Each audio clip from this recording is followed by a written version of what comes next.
We honor you, soul and all of our life.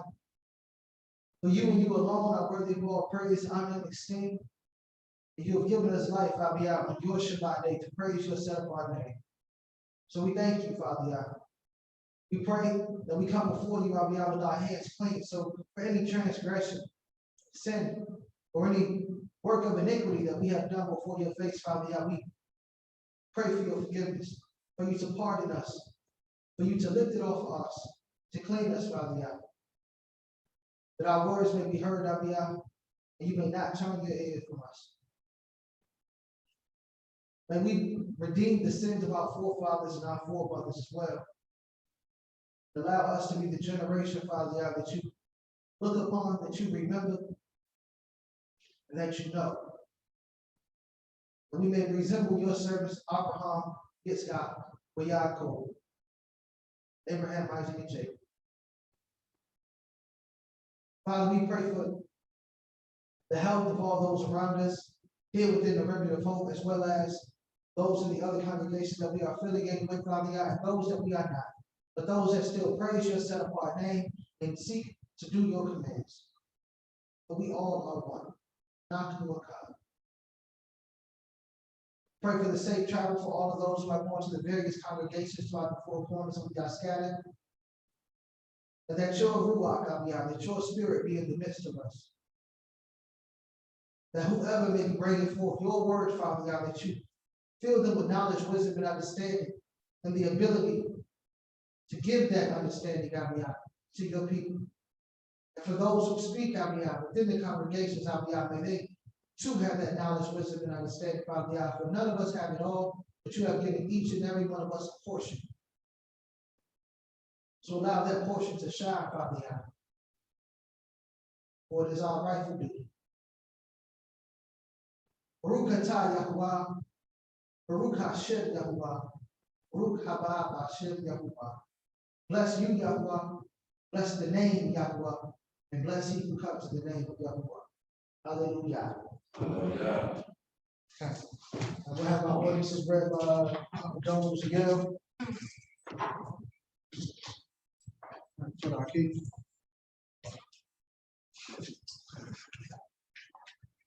Shabbat shalom, Ima.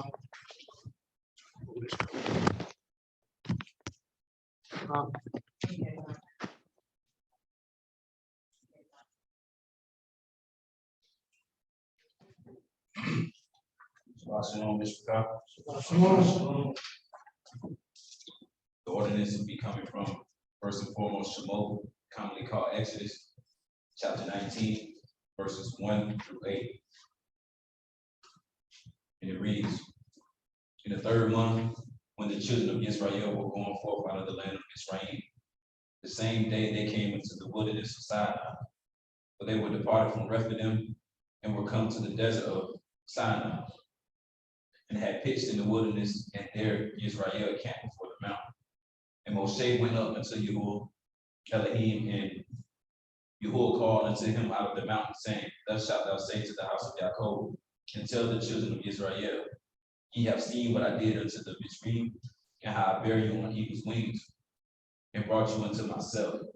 Now therefore, if ye will obey my voice indeed, and keep my covenant, then ye shall be a peculiar treasure unto me above all people, for all the earth is mine. And ye shall be unto me a kingdom of priests, and a set apart nation. These are the words which thou shalt speak unto the children of Israel. And Moshe came and called for the elders of the people, and laid before their faces all these words which Yahuwah commanded him. And all the people answered together and said, all that Yah has spoken, we will do. And Moshe returned the words of the people unto Yahuwah. Yeah. Our next ordinance comes from Wa'ikra, commonly called Leviticus, chapter 26, verses 40 through 46.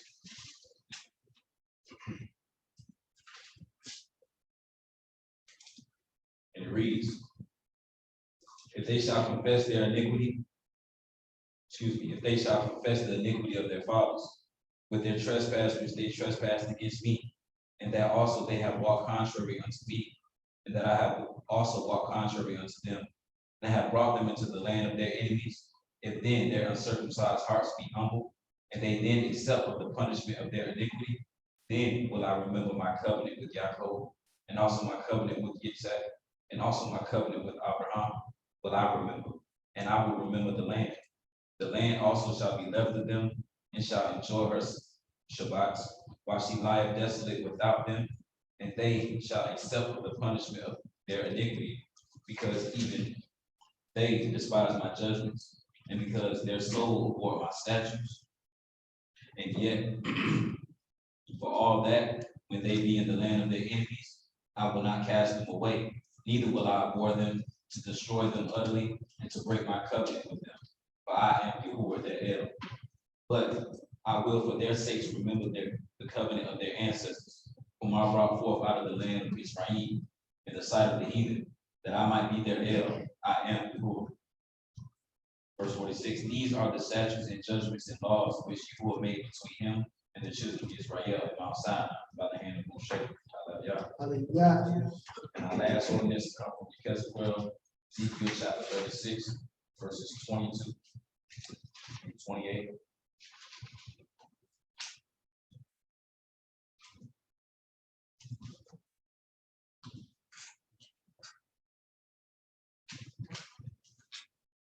It reads, therefore, say unto the house of Israel, thus saith Yahuwah Elohim, I do not this for your sakes, O house of Israel, but for my set apart name's sake, which ye have profaned among the heathen, whither ye went. And I will sanctify my great name, which was profaned among the heathen, which ye have profaned in the midst of them. And the heathen shall know that I am Yahuwah, saith Yahuwah Elohim, when I shall be sanctified in you before their eyes. For I will take you from among the heathen, and gather you out of all countries, and will bring you into your own land. Verse 25. Then will I sprinkle clean water upon you, and ye shall be clean from all your filthiness and from all your idols will I cleanse you. A new heart also will I give you, and a new spirit will I put within you.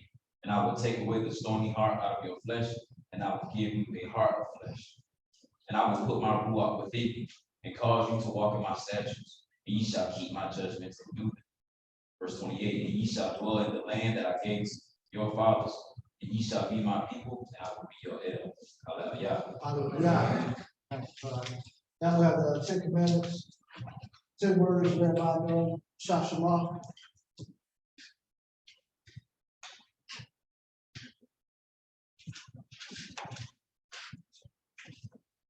I'll be reading from Shemot, commonly called Exodus, chapter 20, starting from verse 1.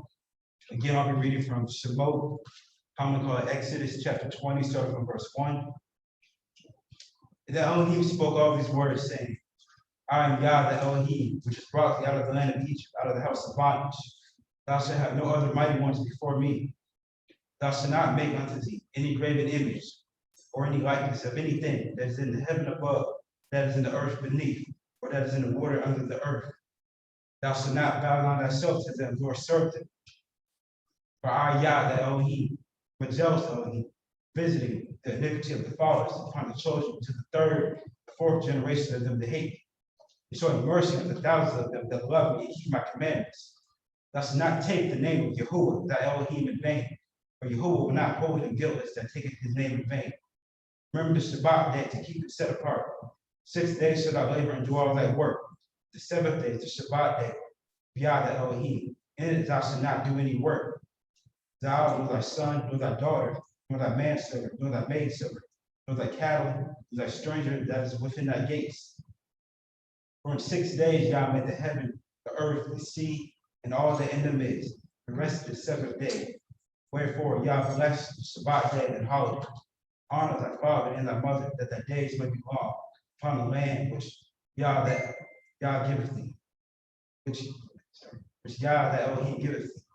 Thou shalt not kill, thou shalt not commit adultery, thou shalt not steal, thou shalt not bear false witness against thy neighbor, thou shalt not covet thy neighbor's house, thou shalt not covet thy neighbor's wife, nor his manservant, nor his maidservant, nor his ox, nor his donkey, or anything that is thy neighbor's. Hallelujah. Hallelujah. Thanks for our peace.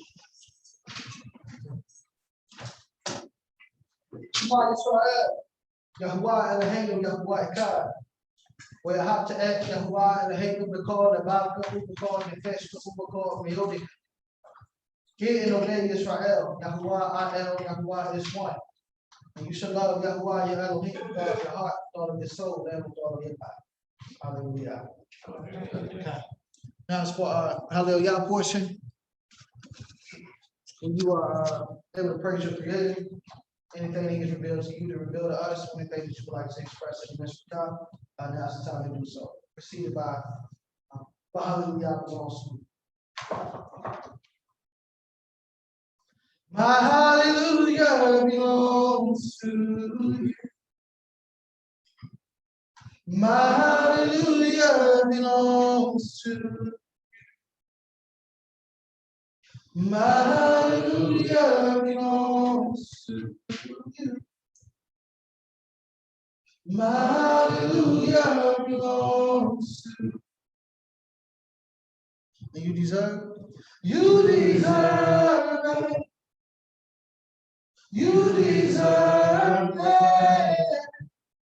You deserve it. You deserve it. Hallelujah. My hallelujah belongs to you. Hallelujah. My hallelujah belongs to you. My hallelujah belongs to you. Hallelujah. My hallelujah belongs to you. Hallelujah. Hallelujah. Okay. Anybody with hallelujah? Okay, I can't. Shabbat Shalom, Mishpati. Shabbat Shalom. I just want to say Todah Yash for this day, for bringing us all through this week. And I just really want to say Hallel Yah to the Creator for the group, for, putting us in the instances where we're forced to constantly reflect and always be about change to get closer to Him, change to remove anything from us that separates us. And then the people, the support system around us, that are honest with us, tell us the truth, but in a loving way, because they love you, they love each other. Okay. So I just want to say Todah Yah for that, and it's happy to be around you all. Shabbat Shalom. Yeah, Shabbat Shalom. Okay. Anyone else with hallelujah? I know. Okay. Shabbat Shalom. Shabbat Shalom. I would give Yah to Most High Yah for, I guess, trying me, conditioning me. Because I noticed that there's two types of pain that you normally encounter. Physical pain, whether you're sick, you have a broken arm or sprained ankle, and then you have like the mental pain. If you're like sad, depressed, frustrated, or you're tired. So I want to praise the Most High for bringing that to my understanding. And regardless of my situation, I have to endure both types of pain. So I definitely give him praises for teaching me that and giving me the physical strength and the spiritual strength to overcome both. Praise Him. Hallelujah. Yeah. Hallelujah. Okay. Anyone else with hallelujah? Okay. Shabbat Shalom. Shabbat Shalom. Just want to just give a hallelujah for, like Shalom said, for growth. Because I came a long way. I came to this truth 38 hot, but once I had to calm it down a little bit, I just thinking, there's 7 billion people on this planet. So I can be out there grilling or, just doing something besides, keeping Shabbat. Just the constant growth and constant looking at myself. Hallelujah. Hallelujah. Anyone else with hallelujah? Okay. Shabbat Shalom. Just taking a piece of what everybody said. I'm in a season of all three. For real. The endurance part, I just want to give thanks to the Creator for opening my eyes to see weaknesses, and be able to be around people that actually want to see you better. And like Shlomo said, that's going to force you, to be who you are to be. So, Kala Yah for y'all and being in the business. So, Okay, hallelujah. Hallelujah. Hey, yeah. Shabbat shalom. I'll say hello, y'all, for health, for strength, and just for family. I don't think we, even though we're not all in the same area, which would be awesome. But we're all family and we have each other, and I'm thankful for that. Throughout the week, my students are constantly reminding me of these bonds that are so awesome. And to have these bonds, not just in school, but they get to have these bonds outside of school, and then they get to see their parents laughing and joking, and everybody's just laughing and talking on Zoom, and it's like, what? You know what I mean? You don't see that in the school system. So for them, this is life, this is everything. And I'm thankful for that, because like, I'm in my 30s, but I feel like a child when I'm around them. And it is life, it is everything. And it makes me happy to see this community that we're building and this community that can happen. It gives me hope. So it keeps me going. So I say hello, y'all, for you guys. Hallelujah. Hallelujah. Anyone else with a hallelujah? Anybody via Zoom? Okay. Hallelujah. Hallelujah. Hallelujah. Hallelujah. Hallelujah. Yeah. Okay, I just want to give a hallelujah for the most high for life, for all that he does, for all each and every one of us, of course, always Maisha, for you all for continuing to be in this walk, for stretching you, you never necessarily out of school, so there's always something people study, always some area where you need to grow in, always a thorn in your side, So I just say to our lives, as Dawn said, to endure that pain mentally and physically, to be able to kind of move forward, and hope to move forward, enduring until he brings you to the other side. So I just say hallelujah for that. Hallelujah. Are there any other hallelujahs? Okay. Shabbat shalom, everyone. Can you hear me pretty well? Are you yourself? You said something? I know you can hear me. Stop playing. Not the what you call it was down low. Go ahead, though. I hear you down. Okay. First and foremost, again, Shabbat shalom to everyone. Hello, y'all. First and foremost, giving all honor and glory and esteem to the creator of heaven and earth, seas and all that is in it. My hello, y'all, is gonna be quick. Just thankful for the fam, just thankful for the Mishpat T, and thankful for the most high has given me an extension of that. I have my immediate family that I'm truly thankful for, but I look at everyone, through this little screen, and I still am reminded that, there's an extension to this family that I have. So I'm truly appreciative of everyone that is here, all my Akeem, Kutim, Zokanim. Yeah, I'm just appreciative of everything and everyone that the Most High has provided. So that's my hello, yeah. Okay, as long as y'all can hear, doesn't matter. Hey, hallelujah. We love y'all too. Glad to see y'all on kind of sort of on time. Anybody else online with the hallelujah? Alrighty. All right, if that's the case, okay, we'll go ahead into this week's Torah portion.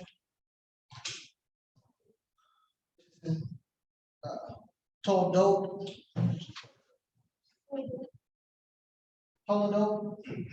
Book of Bereshit, commonly called Genesis chapter 25, starting at verse 19, slightly. Y'all got to bear with me because I left my notebook at home.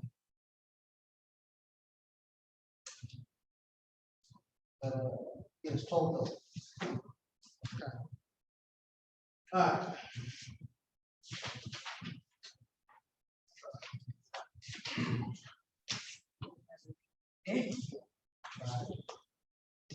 But that's what y'all here for, to help me out. All right. So Bereshit, commonly called Genesis chapter 25, starting at verse 19. And these are the generations of Yitzchak, Abraham's son. Abraham begot Yitzchak. Why are they stating that twice? It's important. Okay, it is very important. Why is it important? Because it's important and it shows.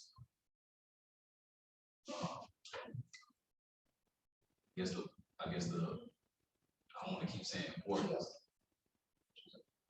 But it shows like the importance of a righteous lineage. Okay, you're right. It's not wrong. So it says Abraham's son. So we know it's Abraham's son. And then it says Abraham begot Yitzchak, as if he gave birth to Isaac from his loins, or from his bowels. So what was the question? why does it say Abraham's son and then Abraham begot Yitzchak? Like it's repeating. Yeah, okay. Oh, go ahead. Oh, I was about to say, 'cause he came out of his bones, because he had other children as well. Okay, we're getting close. So he came out of his loins, but if it says Abraham's son, doesn't it already mean that? More so, fulfilling. Now, I was gonna say, you know, if you have a single woman, she has a child, a single male, he has a child, they come together. So their children become brother and sister, or brother and brother. So when he says begot, I guess that's confirming that he's from that bloodline. He's not just an adopted child or somebody that got married into a family. Well, all of the children are Abraham's. Let's kind of see. Let's go to Genesis chapter 5. Genesis 5. Inheritance, maybe. Yes, okay, so 25, wait, I'll go to Genesis 5, I'm gonna read 25:5, and he said that. And Abraham gave all that he had unto Yitzchak, but unto the sons of the concubines which Abraham had, Abraham gave gifts and sent them away from Yitzchak, his son. Where we at again? Oh, well, that was Bereshit 25, verse 5, but now I'm in Bereshit chapter 5. Yeah. All right, so okay, it says this is the seed of the generations of Adam. And the day that Elohim created man in the likeness of Elohim, made he him, male and female, created he them, and blessed them, and called their name Adam, called both of them Adam, and the day when they were created. And Adam lived 130 years and begat a son in his own likeness after his image, and called his name Seth. And the days of Adam after he had begotten Seth were 800 years, and he begat sons and daughters. And all the days of Adam lived were 930, and he died. And Seth lived 105, and he begat Enos. And Seth lived after he begot Enos 807 years, and he begat sons and daughters. So I'm gonna stop right there, but and just let y'all know that when it says that somebody begat somebody, is usually the person that they put everything into. Like, as you said, inheritance, he gave him everything. That also means the torch. So when we read about later in the Torah portion, we're gonna read about Yaakov and Yosef. And it says, it's gonna say, these are the generations of Yaakov. Yaakov begot Yosef, and then it goes on from there. So it's talking about who takes the baton and moves it forward. All right, okay. So keep on going. Let's go back to 25, Bereshit 25:20. I'm gonna read a couple verses so I don't stop, because it's a couple verses that we got here on. And Yitzchak was 40 years old when he took Rivkah to be his woman, the daughter of Bethuel, the Syrian of Padan Aram, the sister to Laban the Syrian. And Yitzchak entreated Yahuwah for his woman because she was barren. And Yahuwah was entreated of him. And Rivkah, his woman, conceived. And the children struggled together within her. And she said, if it be so, why am I thus? And she went to inquire of Yahuwah. And Yahuwah said unto her, 2 nations are in your womb, and 2 manner of people shall be separated from your bowels. And the one people shall be stronger than the other people, and the elder shall serve the younger. Okay. All right, start right there. So it's verse 20. It says, and Isaac was 40 years old, when he was married, verse 21, and it said, and Yitzchak entreated Yahuwah for his woman, right? So what does What does that look like to y'all? Or how do y'all envision that he entreated Yahuwah? What does that look like? To pray? Okay. What kind of prayer? Intercession. Okay. Yeah, it is intercession by definition, kind, and it is prayer. No, this is not a trick question. Let's go to 2 Samuel chapter 24. 2 Samuel chapter 24. And we're going to verse to verse 425. But first I got to give y'all backstory. So this is when Melech David or King David numbered the people. And once he numbered the people, we know that that's against Torah, correct? Okay. So he numbered the people, and the Most High sent a plague throughout the nation. So people are dying at this particular point, right? So people are dying. The Most High tells him to go to this one particular place, and he buys the land, and then we go to verse 25. So 2 Samuel 24:25. And David built there an altar unto God and offered burnt offerings and peace offerings. So Yahuwah was entreated for the land, and the plague was stayed from Israel. We'll go to another place. Let's go to Shemot, commonly called Genesis. No, it's not. Shemot, commonly called Exodus chapter 8. Hey, I want to get with you afterwards about that number. Oh, okay. I was gonna ask about that too. Well, go ahead. You can ask your question now. No, I was gonna say, that's the Torah, because I was trying to figure out what. I was about to say, what was, I know he got punished for number in Israel, but what was wrong with number? You weren't supposed to remember Israel. That's in But don't let me get you on top. okay. Yeah. It's in Numbers actually. Okay.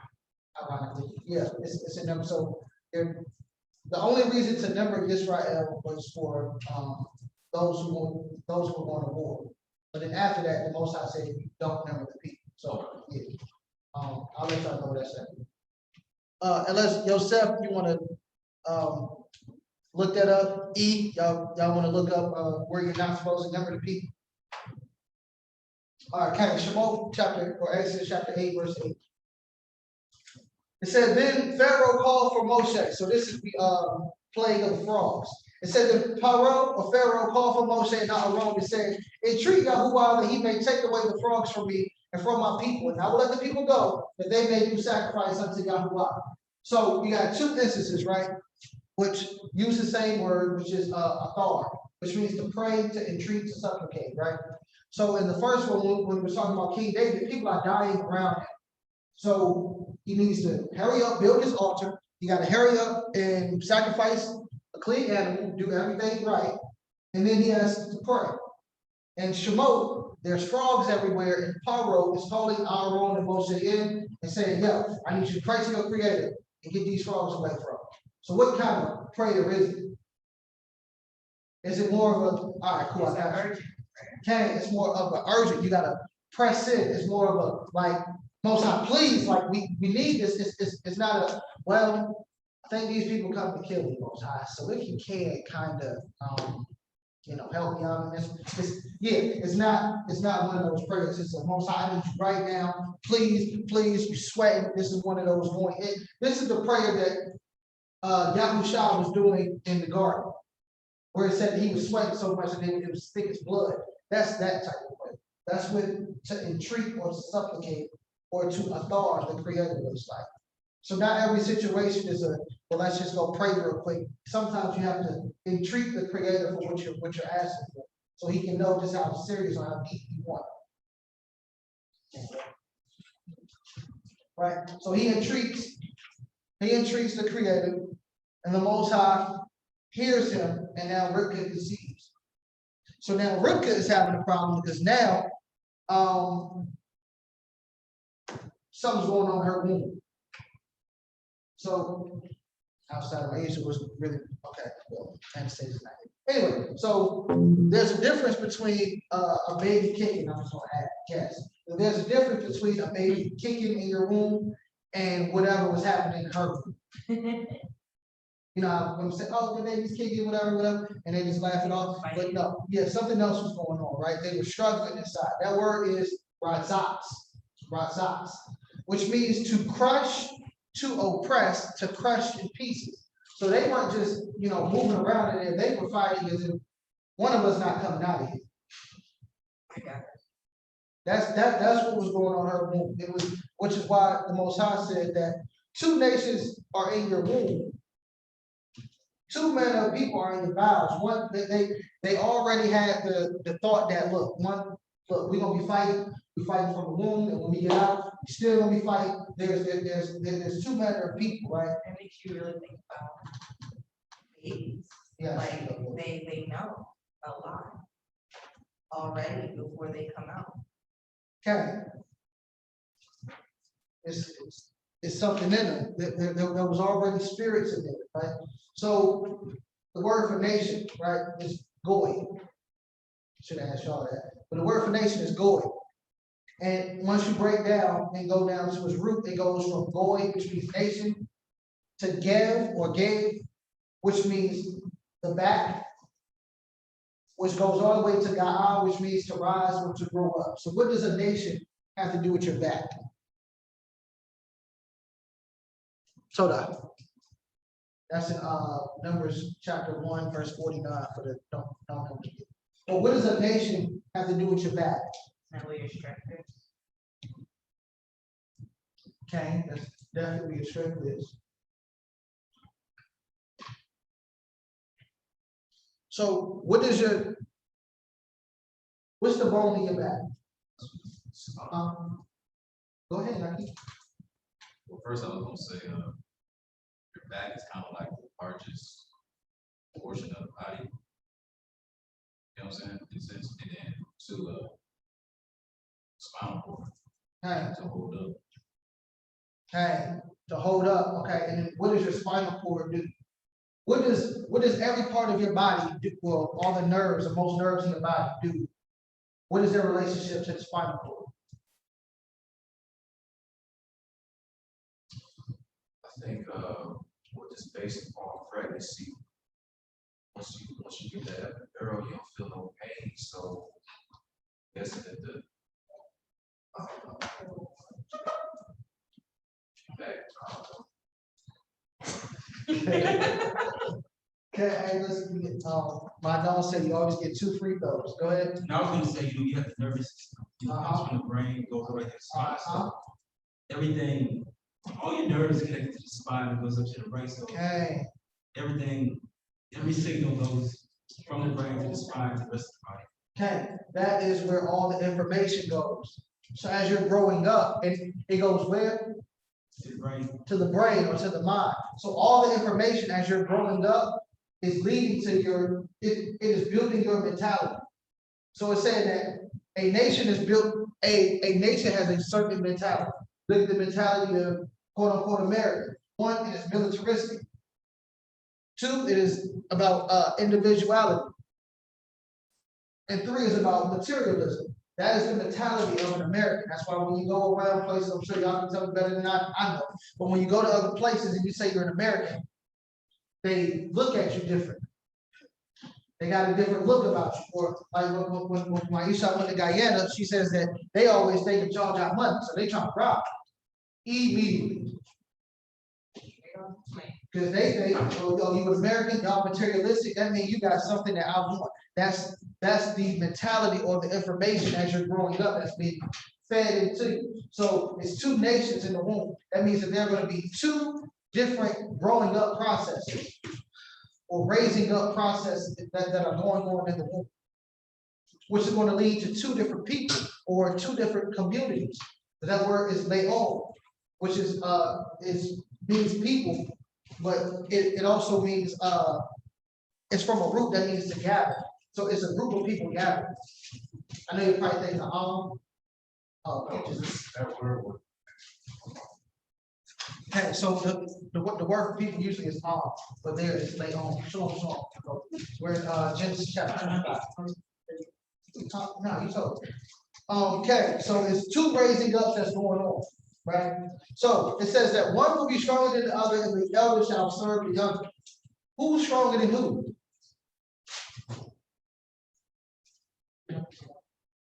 Who's stronger than who?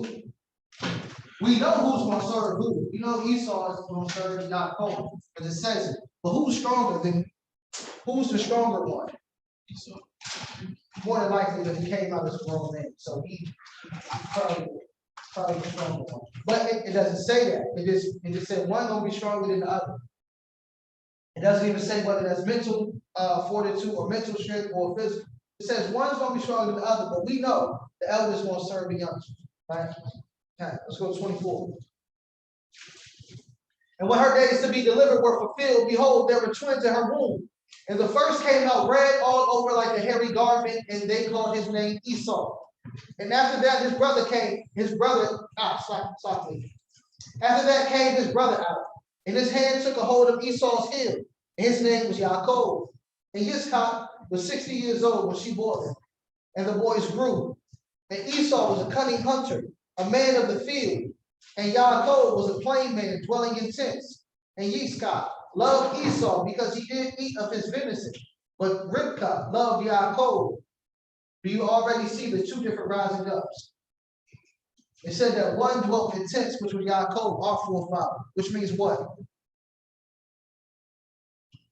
Naturally. He wasn't a complete man. What was all plain? Yeah, it's a complete man. Go ahead, keep. What commands? Nah, keep going. Commands. You know, I mean, going on, he pretty much follow what his father, the customs of his father, or whatnot. He ended up marrying the person he was supposed to, and Esau did it. So I was saying that, bro. Okay. Couple questions, right? That's correct. You said dwelling in tents, the commands. Whose tents do you think that he was dwelling in? His mother's? She didn't have it. Whoever was around. Well, you only have three people that you know of. You only have three people that he will be around. His grandfather and his father. Okay. Rivkah, Yitzchak, and Abraham. Abraham is not dead. Abraham, in this passage, he is not dead. We have not got to his death. Why is that? How do we know Abraham's not dead yet? Oh, I was just saying, was he studying in the tent? Yes. Yeah, he was studying his tent, but how do you know that he was studying Abraham's tent? How do you know Abraham wasn't dead?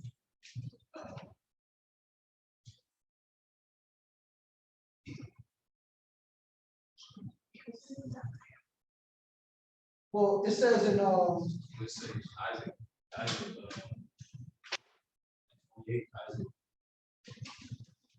Oh, you talking about Abraham. Yeah, okay, how you know Abraham wasn't dead? Because 25:11 said, and it came to pass after the death of Abraham, that Elohim blessed his son Yitzchak, and Yitzchak dwelled by the well Be'ed that Kai Ro'i. I think Abraham was dead already. Verse 10 and 20. Chapter 25 and 6. It's not a trick question. How old was Yitzchak when the boys were born? Shabbat Shalom, Lorenzo. Shabbat shalom. He took his wife. Say that. Oh, okay. Okay. So he was 40 when they got married. He was how old when the twins were born? Okay. How old was Abraham when he passed? Okay, 175. So if Isaac is 60 and Abraham had him at 100, how old was Abraham when the twins were born? Cain, he died at what? 175. So he had 15 years where he was able to meet and teach his grandchildren. So you see that Abraham is in Well, Yaakov is in the tent of his grandfather. Mostly. Even when Yitzchak, where it said that he went to entreat the Creator, he actually went to go talk to his father. That's who had the relationship with the Creator. Was it Yitzchak? He went to go entreat. Where'd he go? He went to his father to go talk. And when Rivka went to go entreat and figure out what's going on in my belly, it was Abraham she was talking. Abraham is the one with the connection. So we see that Yaakov is the one who's it says plain man, some may say complete. The word is Tom, which means perfect. He was perfect, which means that he could have went out of the field, but he was more focused on, I need to get the information.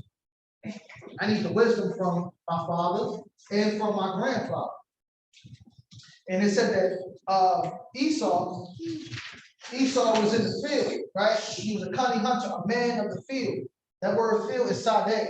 It means field, cultivated field, but it also means the home of wild beasts. So he was constantly in the home of wild beasts. So how would he grow up? He wouldn't grow up necessarily in line because he's always outside. His father loved him because he was a hunter. Mother loved Rivka because he was inside. He was a perfect man. Okay, verse 29. Unless anybody got any questions about that. Okay. Verse 29. Yaakov sod pottage, and Esau came from the field and he was faint. And Esau said to Yaakov, feed me, I pray you, with that same red pottage, for I am faint. Therefore was his name called Edom. And Yaakov said, sell me this day your birthright. And Esau said, behold, I am at the point to die. What profit shall this birthright do to me? And Yaakov said, swear to me this day. And he swore unto him, and he sold his birthright unto Yaakov. Then Yaakov gave Esau bread and pottage of lentils. And he did eat and drink, and rose up and went his way. Thus Esau despised his birthright. So when you read other documents like the Targum, stuff like that, this is when Abraham died. So it says that Yaakov was making those lentils for his Abba in order to console him in the day that his father died. So he was cooking for his Abba. So now you know that Abraham is dead officially. Now let's go to chapter 26. And there was a famine in the land, beside the first famine that was in the days of Abraham. There was a famine in the land beside the first famine that was in the days of Abraham. And Yitzchak went unto Abimelech, king of the Philistines, unto Gerar. And Yahuwah appeared unto him and said, go not down into Mizraim, dwell in the land which I shall tell you of. Sojourn in this land, and I will be with you, and will bless you. For unto you and unto your seed I will give all these countries. And I will perform the earth which I swore unto Abraham your father. And I will make your seed to multiply as the stars of heaven. And will give unto your seed all these countries. And in your seed shall all the nations of the earth be blessed. Because Abraham obeyed my voice and kept my charge, my commandments and statutes, and my Torah. So as you see, you can tell that the passing of the torch, as we spoke about in 25, is now occurring. That the Most High is now telling Isaac, or confirming with Yitzchak, all of the promises that he first told to his predecessor, Abraham. So a predecessor is a person who held a job or office before the current holder. That's why that word begot is important, chapter 25. But you see in everything that started being moved toward Isaac. And Yitzchak dwelt in Gerar, and the man of the place asked him of his woman. And he said, she is my sister. But he feared to say, she is my woman. That said he, the man of the place, should kill me for Rivka, because she was beautiful to look upon. And it came to pass, when he had been there a long time, that Abimelech, king of the Philistines, looked out at a window and saw, and behold, Yitzchak was sporting with Rivka, his woman. And Abimelech called Yitzchak and said, behold, of a surety she is your wife. And how said you, she is my sister? And Yitzchak said unto him, because I said, let's I die for her. And Abimelech said, what is this that you have done unto us? one of the people might likely have leaned to a woman, and you should have brought guiltiness upon us. And the people that charged all his people, saying, he that touches this man or his woman shall surely be put to death. Then Yitzchak sold in that land and received in the same year 100-fold. And Yahuwah blessed him. And the man waxed great and went forward and grew until he became very great. And he had possessions of flocks and possession of herds and great stores of servants. And the Philistines envied him for all the wells which his father's servants had dug in the days of Abraham his father. The Philistines had stopped them and filled them with the earth. And Abimelech said unto Yitzchak, go from us, for you are much mightier than we are. So as you see, this is the same thing that occurred to his Abba. The only difference is Abimelech kicked him out even further. Verse 17. And Yitzchak departed thence and pitched his tent in the valley of Gerar, and dwelt there. And Isaac dug again the wells of water, which they had dug in the days of Abraham his father, for the Philistine had stopped them after the death of Abraham. And he called their names after the names by which his father had called them. And Yitzchak servants dug in the valley, and found there a well of springing water. And the herdsmen of Gerar did strive with Yitzchak's herdsmen, saying, the water is ours. And he called the name of the well Hesed, because they strove with him. And they dug another well, and strove for that also. And he called the name of it Sitnah. And he removed from thence and dug another well. And for that they strove not, for he called the name of it Rehoboth. And he said, for now Yahuwah has made room for us, and we shall be fruitful in the land. And he went up from thence to Be'er-sheba. And Yahuwah appeared unto him that same night and said, I am Yahuwah of Abraham your father. Fear not, for I am with you, and will bless you, and multiply your seed for my servant. Multiply your seed for my servant Abraham's sake. And he built an altar there, and called upon the name of Yahuwah, and pitched his tent there. And there Yitzchak's servants dug a well. So why is the Most High having to come to him in verse 24 and tell him, fear not, I am with you, so on and so forth? And why is he just Yahuwah of Abraham? Why is he not yet Yitzchak's Elohim, or his Yahuwah?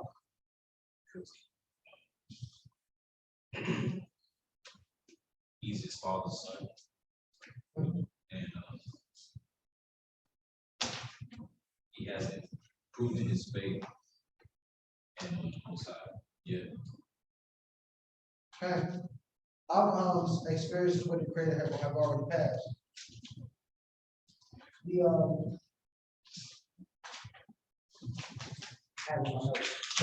I'll try to remember. The blessings and the promises of the Father is available to the seed after him. But the seed after him, whether it be male or female, they have to now prove themselves to the Creator in order to obtain those. Where else do we see that the promises or the blessings passed down from generation? Who else had that same thing happen in their life? And it was conditional. Say again? Okay. Melech David.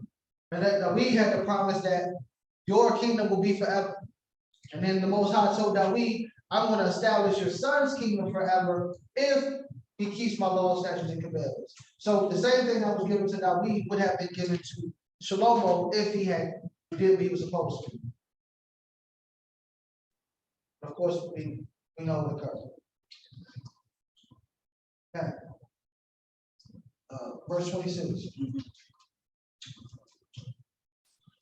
Then Abimelech went to him from Gerar, and Akuzath, one of his friends, and Pico, the chief captain of his army. And Yitzchak said unto them, wherefore come ye to me, seeing ye hate me, and have sent me away from you? And they said, we certainly saw that Yahuwah was with you, and we said, let there be now an oath betwixt us, even between us and you, and let us make a covenant with you. So the only reason they ain't doing dirty was because the Creator was with them. That's great. That you will not do us no hurt, as we have not touched you, as we have done unto you nothing but good, and have sent you away in peace. You are now the blessed of Yahuwah. So now even the people, which I don't know if this is the same with people like possible, but now the people are recognizing that it was Abraham when he was here. We understand that you doing the same thing he's doing, but now he's blessing you the same way he blessed Abraham. You must now have that title. Verse 30. And he made them a feast, and they did eat and drink. And they rose up early in the morning and swore one to another, and Yitzchak sent them away, and they departed from him in peace. And it came to pass the same day that Yitzchak's servants came and told him concerning the well which they had dug, and said unto him, We have found water. And he called it Shabbat. Therefore the name of the city is Be'er-sheba unto this day. And Esau was 40 years old when he took to be his woman Yehudith, the daughter of Be'eri, the Kittite, or the Hittite, and Bosma, the daughter of Elon, the Kittite, or the Hittite, which were a grief of mine unto Yitzchak and to Rivkah. So we see a lot of things about Esau. He was a hunter, he wild, he completely rebels against the Creator in all ways. Because now he's married who? Ham, which are part of the nations that the Creator says we not supposed to be correct. Why is it never reset? Okay, Deuteronomy 7. I know that's one of your favorites. Here you go. I was asked about that chapter. All right, okay. So Esau, 40 years old, now he already has 2 Nashim, or 2 women. All right, 27. And it came to pass that when Yitzchak was old, his eyes were dim so that he could not see. He called Esau his eldest son and said unto him, My son. And he said unto him, Behold, here am I. And he said, Behold, now I am old, I know not the day of my death. Now therefore take, I pray you, your weapons, your quiver, and your bow, and go out to the field and take me some venison. And make me savory meat such as I love, and bring it to me that I may eat, that my soul may bless you before I die. And Rivkah heard when Yitzchak spoke to Esau his son. And Esau went to the field to hunt for venison and to bring it. And Rivkah spoke unto Yaakov, her son, saying, Behold, I heard your father speak unto Esau your brother, saying, Bring me venison and bring me savory meat that I may eat, and bless you before Yahuwah, before my death. Now therefore, my son, obey my voice according to that which I command you. Go now to the flock and fetch me from thence 2 good kids of the goats. And I will make them savory meat for your father, such as he loves. And you shall bring it to your father, that he may eat, and that he may bless you before his death. And Yaakov said to Rivkah, his mother, Behold, Esau, my brother. Esau, my brother, is a hairy man, and I am a smooth man. My father peradventure will fill me, and I shall seem to be to him as a deceiver, and I shall bring a curse upon me and not a blessing. And his mother said unto him, Upon me be your curse, my son, only obey my voice and go fetch me them. And he went and fetched and brought them to his mother. And his mother made savory meat, such as his father loved. And Rivkah took goodly raiment of her eldest son, Esau, which were in her house, which were with her at the house, and put them upon Yaakov, her youngest son. And she put the skins of the kids of the goats upon the hands and upon the sleeve of his neck. And she gave the savory meat and the bread which she had prepared into the hand of her son, Yaakov. So question, is this the same thing that Sarah did?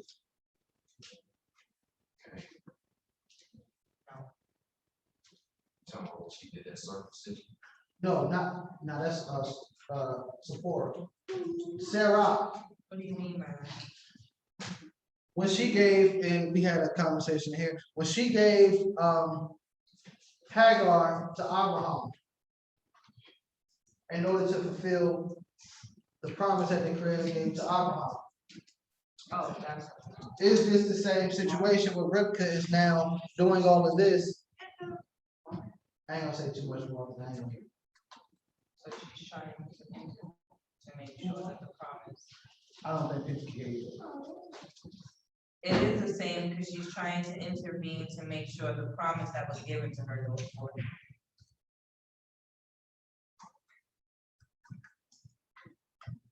Anybody else? Taylor? That's fine. I feel like it's a different type of finesse, Go ahead. but it still works out to be for the good, All right, so Sean? I would say no, actually. I would say no because, way I see it, way I read it, Sarah did what she did because of maybe a lack of belief. I don't know how you want to see that, put that for yourself. She tried to make it happen. That's not what the Most High said.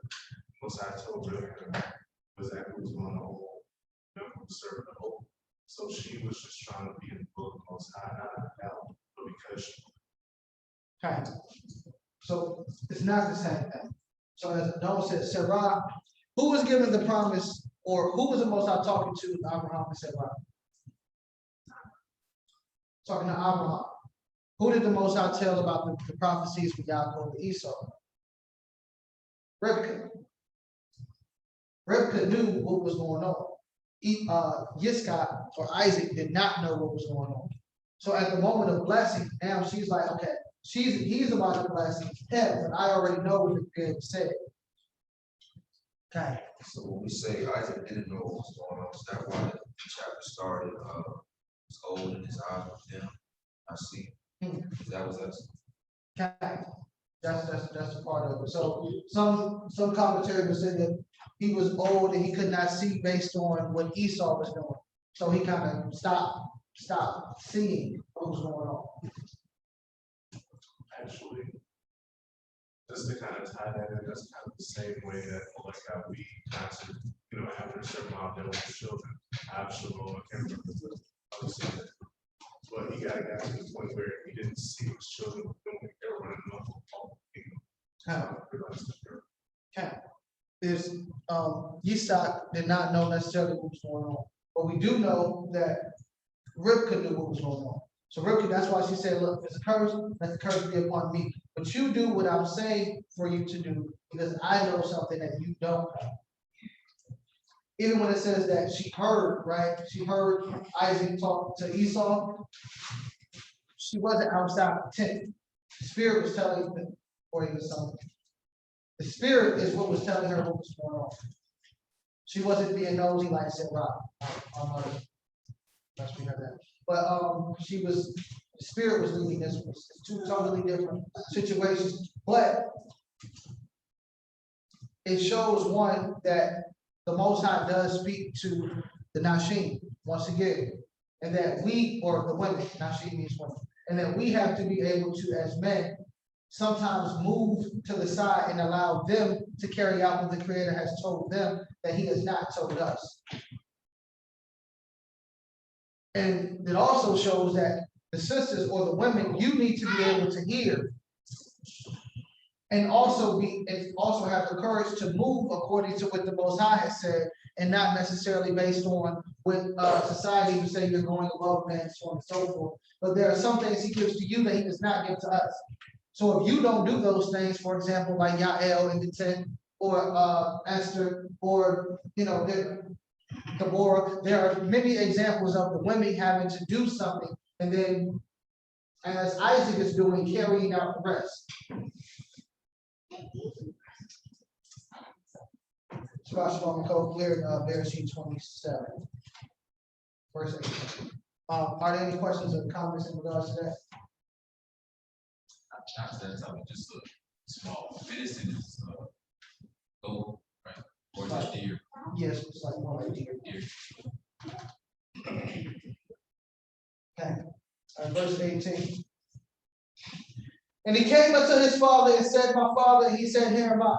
Who are you, my son? And Yaakov said unto his father, I am Esau, your firstborn. All right, he did lie. He lied a lot. We're not going to fake the phone. Yaakov, he lied throughout his whole situation. It was necessary, but he lied. Okay, all right, verse 19. And Yaakov said unto his father, I am Esau, your firstborn. I have done according as you have bade me. Arise, I pray you, sit, eat of my venison, that your soul may bless me. And Yitzchak said unto his son, how is it that you have found it so quickly, my son? And he said, because Yahuwah your Elohim brought it to me.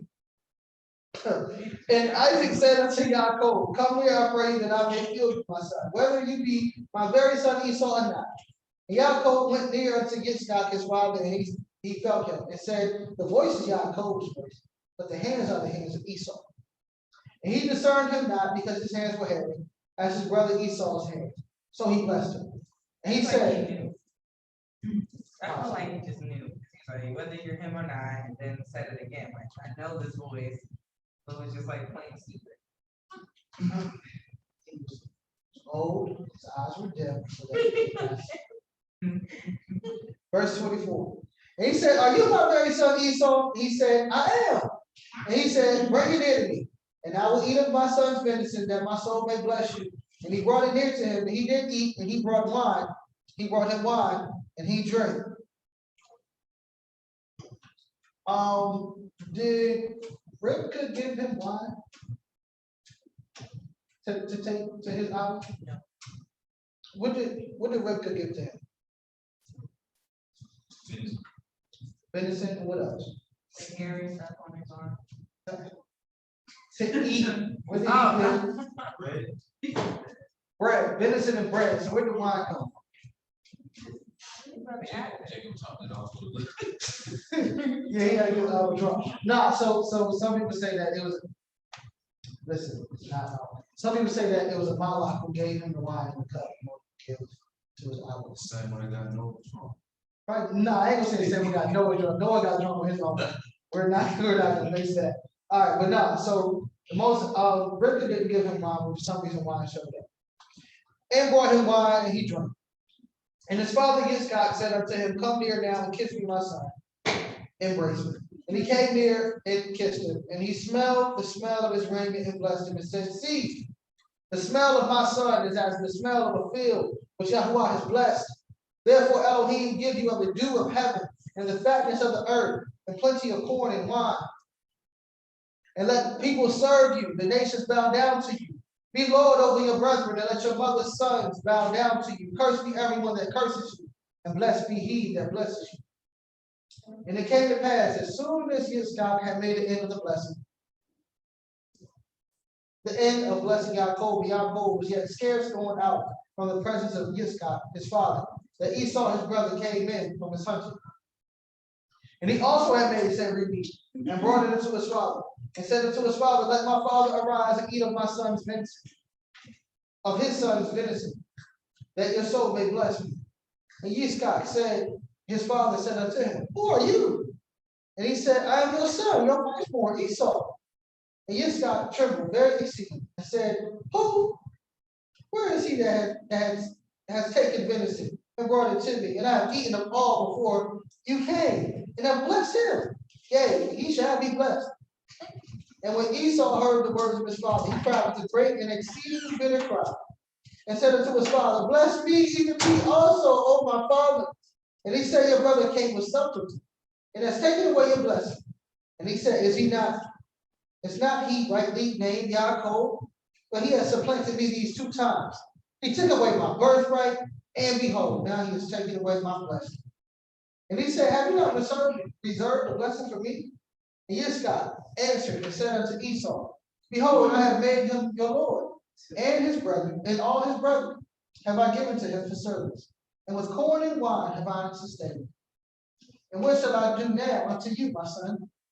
And Esau said unto his father, have you but one blessing, my father? Bless me, even me also. Oh, my father. Esau lifted up his voice and wept. And Yitzchak, his father, answered and said unto him, behold, your dwelling shall be the fatness of the earth, and of the dew of heaven from above. And by the sword, shall you live, and shall serve your brother. And it shall come to pass, when you shall have the dominion, that you shall break his yoke from off your neck. And Esau hated Yaakov because of the blessing wherewith his father blessed him. Good question. When he blessed Yaakov, he said, be Lord over your brethren or your brothers. How many brothers did Yaakov have? So why is it plural?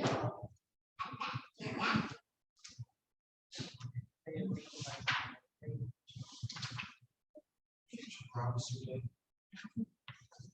Can't answer future prophecy. Go ahead, Akeem. that also include the other sons of Abraham. Go to Tehillim 83. Psalms, commonly called, well, Tehillim, commonly called Psalms, chapter 83.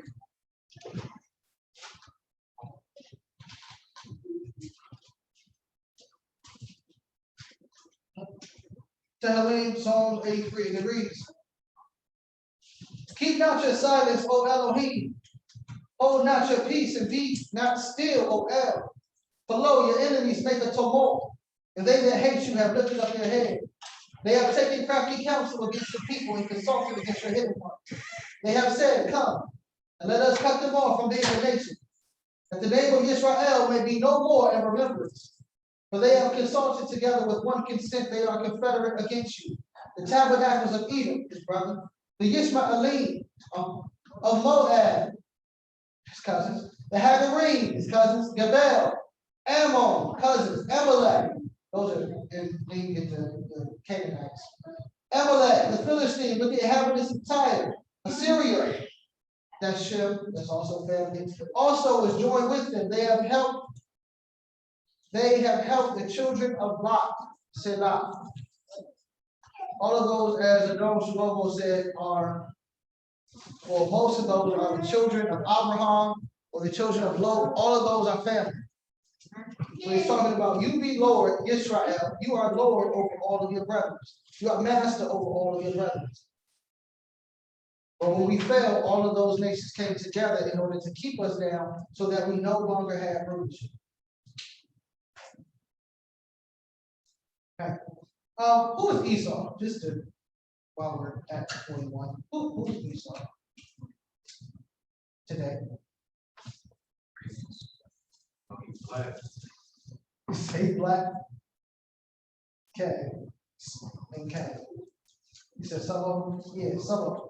Right. One, we know that Esau mixed in with a lot of nations. So even when you go to the BDB definition, right, of Esau, it says eldest son of Isaac and Rebekah and twin brother of Jacob. Sold the birthright for food when he was hungry, and the divine blessing went to Jacob.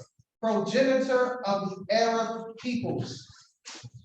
That's just in the definition. Also, when you look at Saudi Arabia, there's like 20,000 who are there who proclaim lineage from Esau. Now we know Esau did mix with Chittim, or Kittim, which is who? Say again? Okay. So we know that Esau did mix with the Greeks, but we also know that he's in the Arab nation. So he's in the mix between the Arab nations, which is, a lot of the Bedouins, say that they are from Esau and Ishmael. So the Bedouin nations, yes, sir. The House of Sal probably being part of Esau. Say that again. The House of Sal or Okay, so yeah, okay. That's what I was talking about when I said that the Saudi Arabians, it's like 20,000 of them who say that they descend who are from Muhammad bin Saud, I think his name.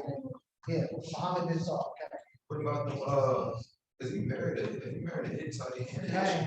He married 2 Hittites and an Ishmaelite. So when you read, I believe it's Jasher, but even outside of that, Arab just speaks mixed. So when he married, which we're about to read, he married a daughter of Ishmael. It said that union is created the Arabs or the mixed people. So that's Ishmael and Esau mixture. But not all of them are mixed with Esau because Ishmael had how many sons? Okay, he had 12 sons, so not everybody. But he also had daughters that mixed with Esau. Okay. All right, chapter 41. That doesn't mean that he's not angry. He mixed with Greece. We'll just say that. He mixed with Greece. All right, Bereshit 27:41. And Esau hated Yaakov because of the blessing wherewith his father blessed him. And Esau said in his heart, the days of mourning for my father are at hand. Then will I slay my brother Yaakov. And these words of Esau, her eldest son, were told to Rivkah. And she sent and called Yaakov her youngest son, and said unto him, behold, your brother Esau is touching you, comforts himself, purposing to kill you.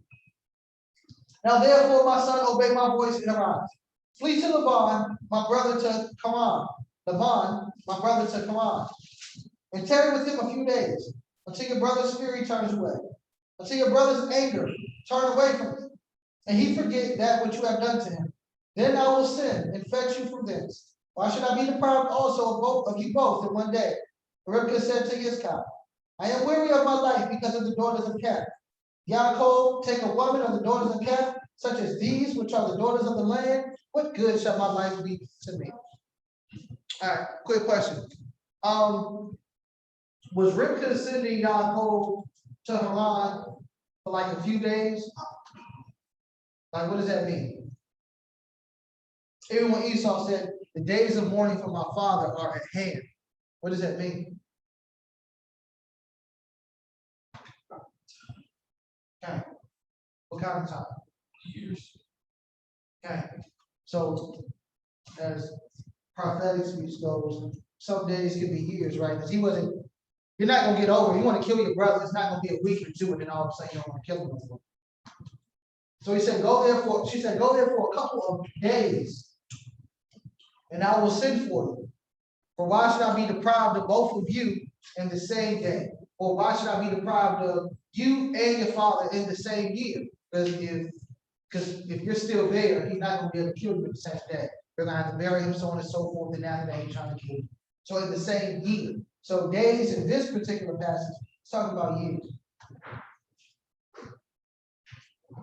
Okay, and then of course was she lying about the daughters of half thing, or was that real? It just was a great excuse.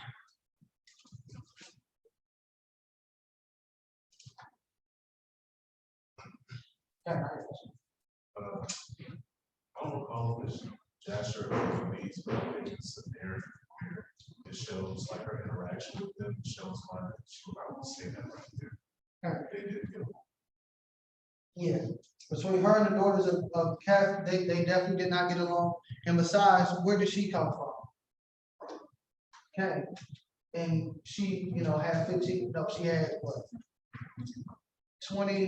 35 years with Abraham. So I'm sure she knew that he didn't want any of the daughters of Canaan in the family line. So she already knew that. So she tells Yitzchak that, chapter 28. And Yitzchak called Yaakov and blessed him and charged him and said unto him, you shall not take a woman of the daughters of Canaan. Arise, go to Padan Aram, to the house of Bethuel, your mother's father, and take you a woman from thence of the daughters of Laban, your mother's brother.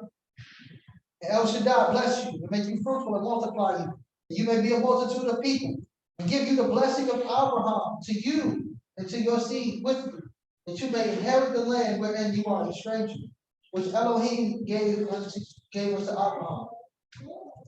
And Yitzchak sent away Yaakov, and he went to Padan Aram unto Laban, son of Bethuel the Syrian, the brother of Rivkah, Yaakov and Esau's mother. Good question. So, do you think that Yitzchak was angry at Yaakov for stealing the blessing?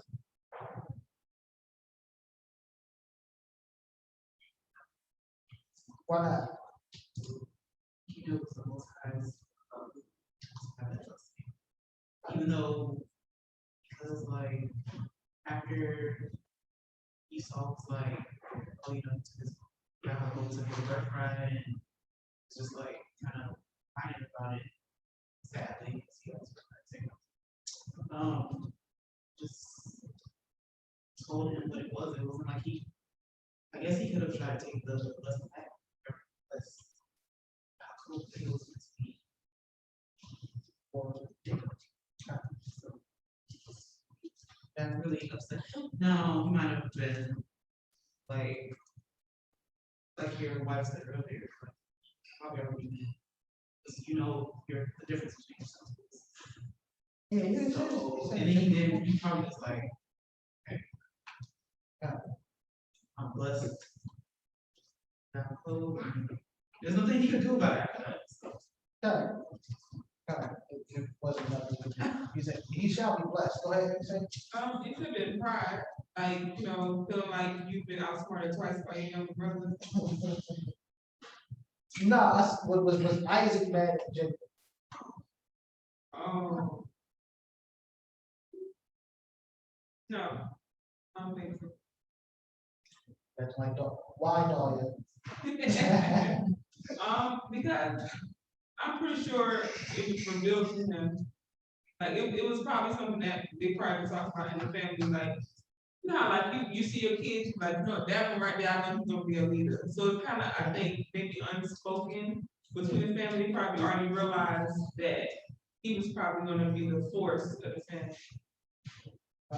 That's why y'all hands up. Go ahead, Jimmy.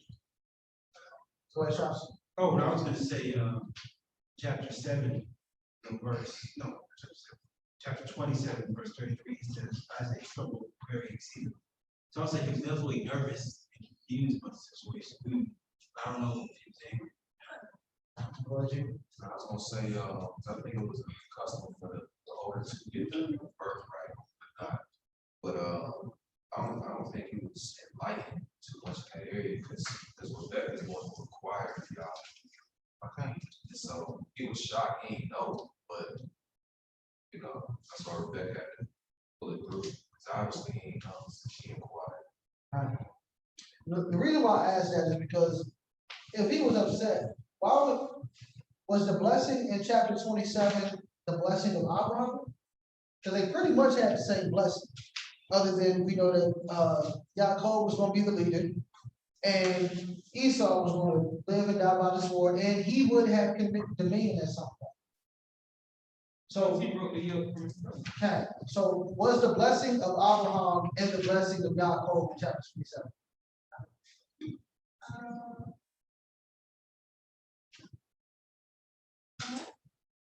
No, because the blessing of Abraham is in verse 4.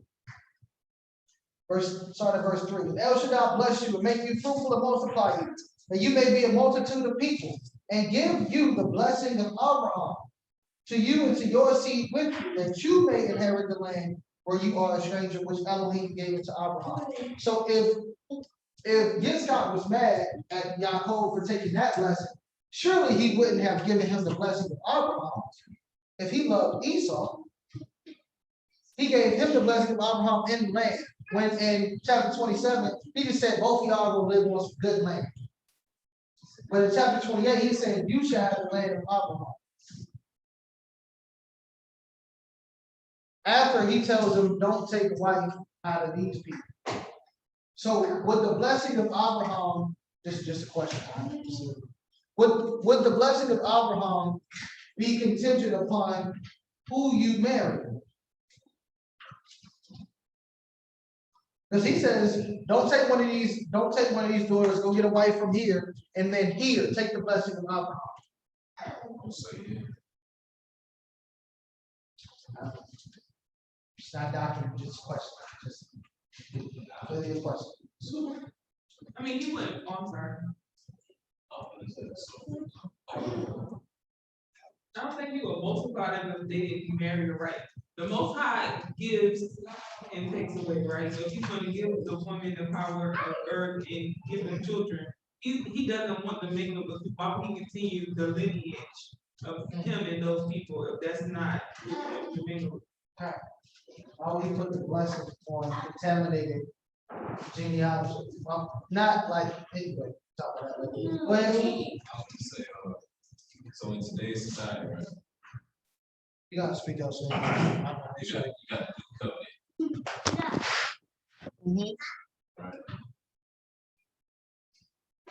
And taking all that into account, man, like we choose to marry a specific nation. You know what I'm saying? You know what I'm saying? Correct. You know what I'm saying? You talking about, you said, how you talking about I'm saying, like, yeah. the hood rat? Somebody that doesn't Okay. follow the Torah. I know what you're talking about. But no, with the hood, I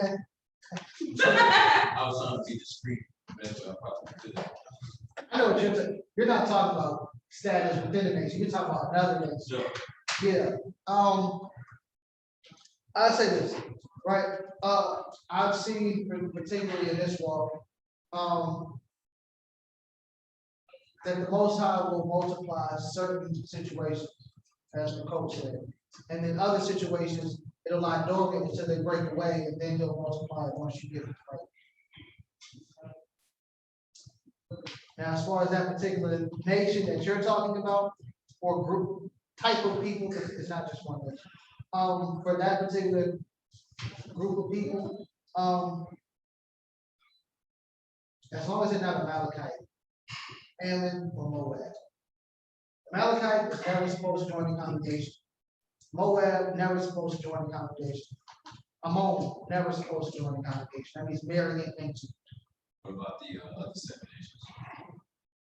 Okay, yes, in the other 7 nations. And so there are 10 nations that we're not supposed to deal with. That particular nation you're talking about is not in those 10. He's talking about white people, but white people are not Canaanite, they're not Moab, they're not Ammon, and they're not Amalekites, and that's his substance. That's Esau. How would we know? Like, because of the mixing of nations, how would you know? Well, Canaanites usually are still over there.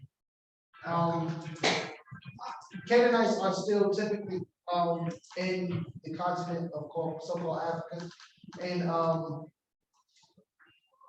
they won't necessarily have the customs of Shem, specifically Israel, and they won't necessarily look like us. So it's not necessarily, it's more about customs and culture as it is phenotype, but phenotype definitely does fit. Phenotype is a physical.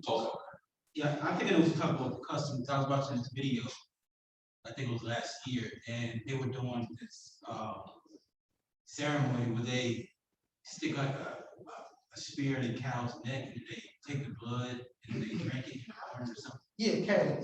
Those people probably shouldn't marry. Probably shouldn't marry the one that stick and drink the blood from a cow's neck. Probably shouldn't mess with them all. Yeah, don't bring them here. But I'll say that, sorry to interject, but some of our people have adopted cultures from other people. That doesn't, I mean, genes wise, like it may be a part of Israel, but their customs may have been tainted from things that they've been around. So you don't deal with it. That's why you have to do your background check on the people you're married. Just another thing about I hate this stuff, white people. I ain't mean to go. No, it's completely total. One, we're talking about a phenotype, right?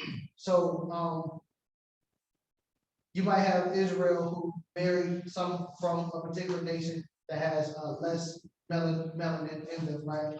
And then the man of that family continues to do that. They're still Israel. Now they just don't have a lot of melanin. The phenotype is different, but the genealogy of the blood is Israel. So then, as the coach said, how do you know? Well, it's more going to be about, well, if they can trace their genealogy is 1, and 2 about culture and stuff like that, that's 2. And 3, they're not a part of the 10 nations, so if they decide to join themselves to Israel, who can say something? Yeah, okay. And as far as the people who are of Israel, but they drinking blood from cows' necks, just as you said, they must be separated from your people. So we don't deal with that type of people. All right. Any other questions in regards to that? Comments? Got it.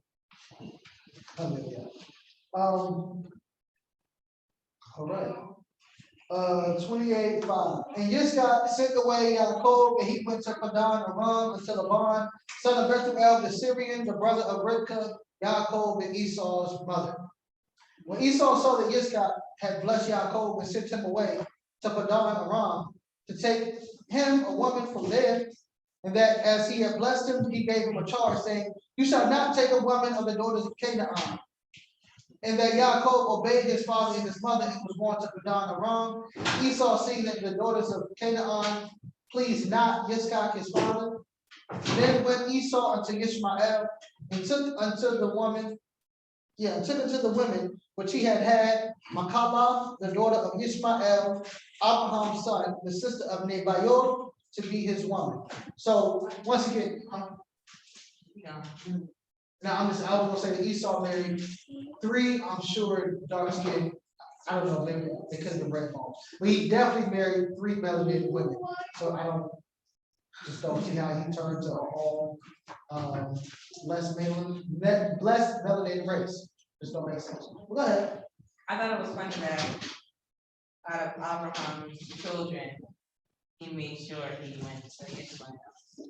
Because he was a wild child too. Okay. He was a wild child. But if he knew that it was pleased his father, then it still kind of pleased him because that was his wild uncle. Okay.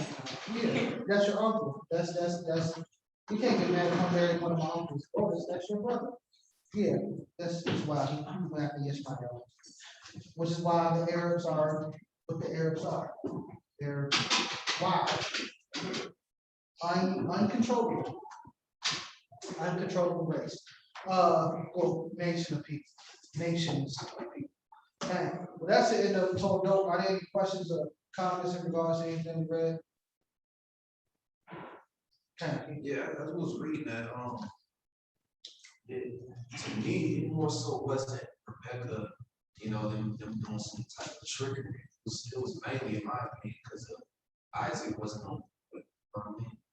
So it was almost like Rebecca was saving the day. Okay, I can understand that part. The aspect of it not being trickery, I don't agree with that. Like, and only because, right, we have and not you, but we all do it. We have what's it called, rose-colored glasses when it comes to our ancestors, right? So we just think that, like, no, he didn't do that. See, it was righteous because, no, he lied. He said he was Esau. Because it said that Isaac loved Esau, so He more did. than likely, he was gonna try to pass everything to him. So And he that would looked have. like his only option. I mean, he would, okay, so it's like, the Most High gives you the end, right? Or he gives you the end goal. But he doesn't necessarily give you the details on how you're gonna do that part. So the details were what the details were, even though he told Rivka, look, this is what's gonna happen. But he didn't say, now Rivka, look, like right around the time that your piece about to die, I need you to go get hair and put it on your, he didn't tell her all that. So, What if it was in his will though? Okay, I ain't gonna do the what if. What else? no, you can do with it. Go ahead. And then Well, kind of based on what he was saying, that, you know what I mean, like, the Most High is very strategic in how he does things. Like, if he knows, like, just put me and you, if he knows you're gonna spoil your child, or whatever, and if I tell you that promise, you may not do it, he knows your heart, it'll be best to tell me, because I'm gonna do everything in my power to make sure that is fulfilled compared, and I feel like I see that happening instead of it being trickery, because he fulfilled the part that his mother told him. She said, if it's a curse, put it on me. So he was gonna, it's like your child, if you tell your child, do it this way, you gave your child the details, I'm just going to do what you told me to do. Cause I'm not gonna get in trouble, you are. You know what I mean? That's what most children would do. So it's not trickery because it was already given the details. She gave him the details as to what he needed to do to fulfill. All he had to do was play the part. The ending, that was in her hands. It was like, I ain't budging. that's what he said. Because I was gonna ask, like, sometimes as women, we are given like visions or thought processes from the Most High, right? And as well as he understands how that we know our husbands and their thought processes as well. So one question is, why did she not just go have a conversation with him, saying, hey, this is what the Most High said to me? Right? And then another question is, what, I could have another question. It'll come back, but that's my question right now. It'll come back. because Esau was loved by his God. So it's like, if somebody comes, you love your baby. If somebody comes to tell you, look, he ain't. Right, but he ain't Yitzhak the one. loves the Most High. So if I'm coming to you and say, this is the word that the Most High has given me, See over and over again how these forefathers did with their children that they love. Look at King David, the priest, you know what I mean? No, it's a little different when men in their babies compared to women in their babies. I ain't gonna lie, anyone who has children, as harsh as it may seem, you're gonna have that one child. You have a favorite child? I don't care what nobody says. I don't have a favorite. I'm my daddy's favorite. I I know what it looks like. I don't have a favorite. They all give me something at different times, but they're not my favorite. Right now, That's it. Zaire winning the race. He is, I know who she like. He's winning the race. He's not official yet. He's definitely winning the race. But no, but especially for a father, which I'm not yet. But as a father, if you have a son, especially if that's your firstborn son, you're going to lean more to your firstborn because that's your strength. That's the one that came out first. That's who you're rocking with. And then if he's growing up and he's taking on the same, he's doing everything that you love him to do. Yes, God loved Esau going hunting, eat from his food, so on and so forth, good. And now you come and you tell me, but the Most High said that Esau not gonna eat that. Even when Jacob himself, well, no, Joseph, when Joseph brought Ephraim and Manasseh to him to bless, and he put his right hand on Ephraim and his left hand on Manasseh. He was like, no, that's not how it is. This is my firstborn. He said, I know the first. He gets it. Why? Because the same thing happened to Yaakov. But this is the one that is going to take it. Shlomo wasn't the oldest. Shlomo was not the first. Not mistaken. Shlomo was not the firstborn of Bathsheba. Yeah. The first one, if I'm not mistaken, That wasn't the first one, best sheet. No, the first one. I gotta look it up. But it was a genealogy, and Shlomo was like 7 or 8. I'm telling you. Okay, anyway. But Shlomo was chosen. Adoniah was actually the next in line. The one who took the kingdom for himself, he was actually the one that was supposed to be king. That's why he went ahead and did it. But the Most High chose Shlomo, who was younger. So it's like I don't know. Maybe the fathers can help me. Because you only got, well, all y'all only got one son. Huh? You got 2? Oh, I never met my That's cheating. That's a newborn. You're not going to choose. Okay, now wait a minute. But Yosef. Wasn't it Nathan was the first child? Nathan for who? I'm telling you, I don't think Shalom was the first. Yeah, it was Nathan. It was the one that died, then it was Nathan. Hello. Then it was the other one, Ahmed, and then. Shalom was. Well, what you need? Oh, I was asked, first of all, I said Yosef, I didn't say Deborah. And I was going to ask him, and y'all the only 2 men of Will, Renzo don't have yet. If you had 2 sons, would it be hard to overlook the firstborn and put the blessing on the secondborn? He was a who? And first of all, we are one. And I am not 10 men. I got a brain. I can answer this question. Would it be hard? Yes. Yes, it would. Can you imagine that? Us overlooking Abimelech for his little brother? Oh my goodness. We know that the way you treat Aaliyah, but I would jump in.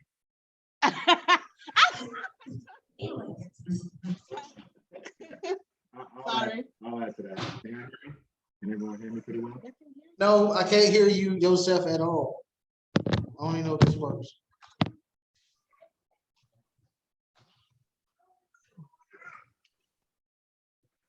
Stop eating the fruit, Yosef, and come to the He's right here. He stepped away from the fruit Can you hear me now? and the food. Okay, go ahead. Kane, I'm definitely I'm definitely with Maisha on that one as far as it would be a very, very tough decision to make. But I mean, even looking back in the very beginning, you see that throughout scripture, excuse me.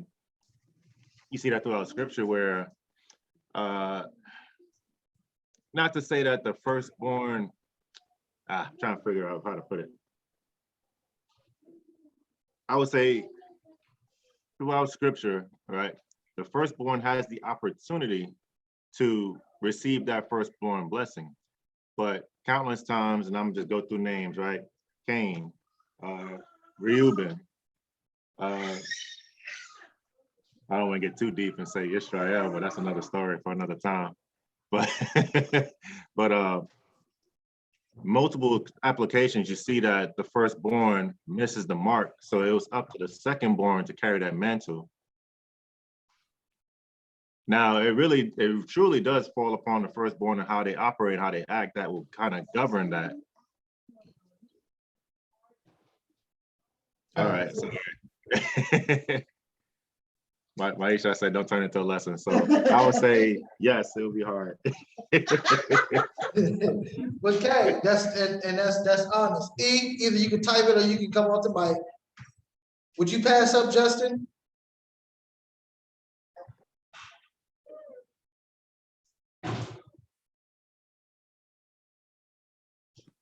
I would have to say it depends on kind of like the Jacob and Esau dynamic, which one I feel would be more apt to righteously and justly manage everything. I mean, that's just looking at it without a heavenly intervention telling me who is to get it, you know what I'm saying? Okay. Because I was about to say that you're giving me a very textbook answer right now, and I don't believe that's true, E. But I understand, you know, because Justin probably sitting right beside you. Go ahead, yourself. And one more point to add. The only one that I would actually have to like truly deep dive and figure out will be between Manasseh and Ephraim. Why did that switch, right? What caused that switch from the firstborn receiving a blessing happen to Ephraim receiving it, right? Because you don't really get to see their character until way later on. But for the 12, in that example for Reuben, we already know what he did. He messed up off the top rope. And well, no, I can't say that because it's really truly based upon how that person is walking that character, right? So that's why I say in the aspect of Manasseh and Ephraim, we just have to deep dive and figure out what happened there. I have a question. Can I ask a question? When he did give the blessing to Ephraim and Manasseh, didn't he see something in one of the sons that was a little off? No, it don't say that. Why You don't say that? No, it just says that, and Joseph brought them, he said, who are these? Who are these? He said, my sons. And Joseph took both of them, Ephraim in his right hand toward Israel's left, and Manasseh in his left hand toward Israel's right. And then Israel, which is interesting how to call him Israel, he switched and did that. He switched and blessed the younger with the right hand, which is the powerful hand, and the left hand on Ephraim. Now I saw, give me one second. I saw the Wilsons, which now I know why Imam Millicent left. Go ahead, it's okay, yourself. I mean, it's okay, Kevin. And then I got you by yourself.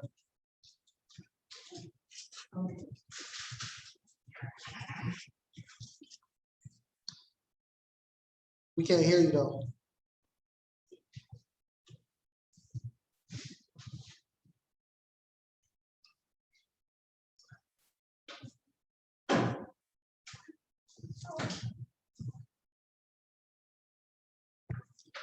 Okay, Bayit Yosef until, the Wilsons get the audio, or we can hear them.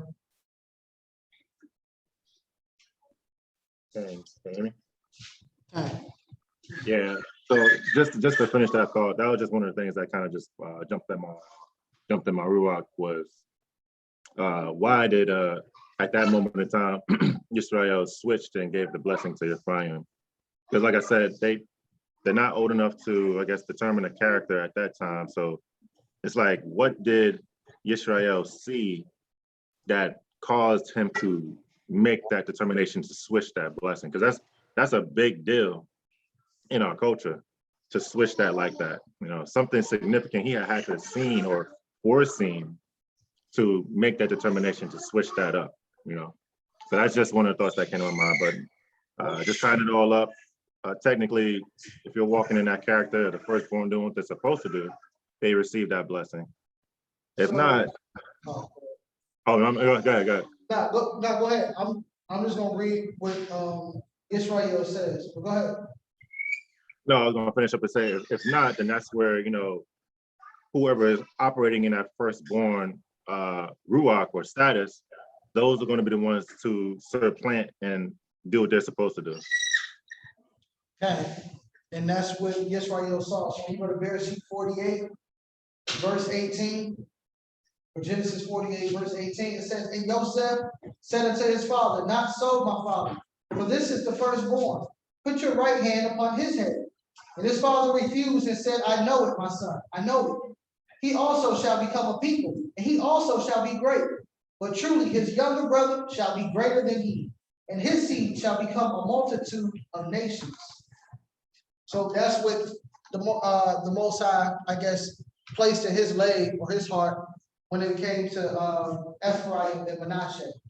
But okay, it's the Ruach, but it's also just whoever the Creator chooses, right? Whoever the Most High chooses. Me, I think about that a lot because I'm a firstborn, right? So I be like, I'm not trying to give my brother the opportunity to take my blessing. None of that. I'm trying to do none of that. So I'm trying to do as good as possible so I don't lose that blessing. But and then Israel, you gotta think about Israel on a national level. Israel's the greatest firstborn. Have we messed up to where he's now giving it to somebody else? Okay. We're gonna get it back, but right now it's not ours. That blessing goes to a nation that was not a nation. He said a foolish people. So even in Israel, we have messed up to the point where we no longer have a blessing. Okay. Are there any other questions or comments? Iman and it's okay, Kevin, y'all got your mic?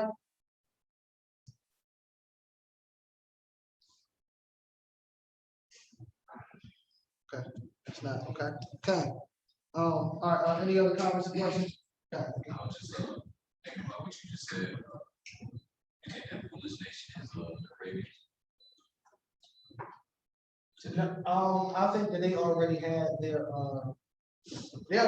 blessings, like the Most High. When you talk about the great, we talk about the ones with the oil and the ones over there having fun.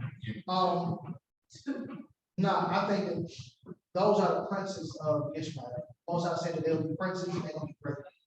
So, and they're gonna eat off the fat of the land, part of what Esau wants, the oil. Yeah. So I think the foolish nation is Japheth. Go ahead. I'm saying what he said. What, Yosef, go ahead. No, I was gonna say, Elder Wilson put something in the chat. Okay, hold on. As a father, the man should know who is able to carry on. If the firstborn does not fit what is needed, then the father must move on. I understand what you're saying is okay, but time to time again, we see that the father is kind of hard-headed. And the Most High has to step in. But I understand in theory what you said. Go ahead, Shlomo. I'm just asking you to my if anything like that, see out of the nations. Okay. Yeah, so when you look at the blessings of the blessings when Noah blessed them, where is it? That's the chapter.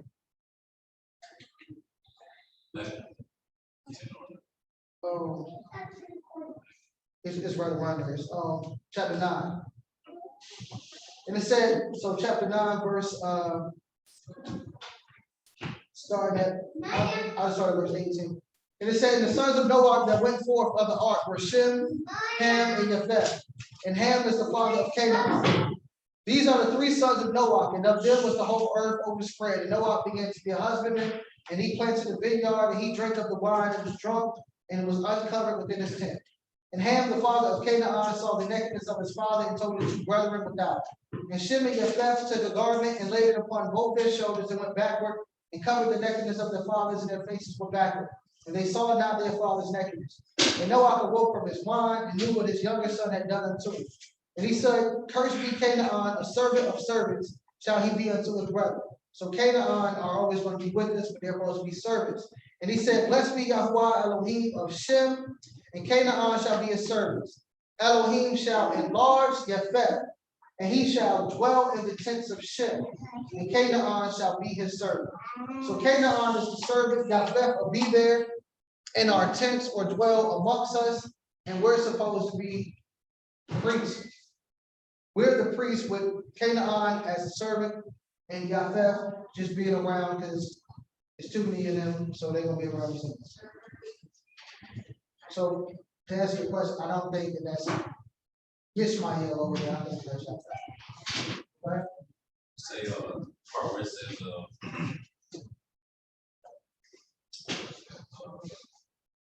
27, Yahuwah shall enlarge your face, he shall dwell in the tents of Shem. Can that be like imagery of like the curse in Deuteronomy where Yah said, you shall have this, but you shall make your Somebody else shall eat of it. Okay, I mean, you can say that as well. I mean, so it's both in the blessing and in the curse. Japheth is going to be right now. Japheth is and then once things turn around, as you see, some of Japheth are joining into Israel or joining Shem and being in the midst of Shem right now. So that's just the way I see it. Any other questions, comments? Call Tob online. Call Tob just means all good. All good online, y'all good? Okay. Just usually a thumbs up, not a heart. But I love y'all too. All right, so if that's the case, that's the end of this whole portion.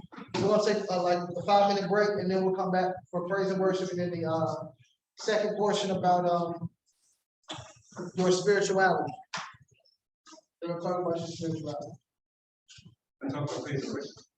No, we're gonna do praise and worship, then we're gonna talk about your spirituality. No, you brought up the topic of praise yesterday. So Oh yeah. No, we can talk about that in the midst of this conversation if you like.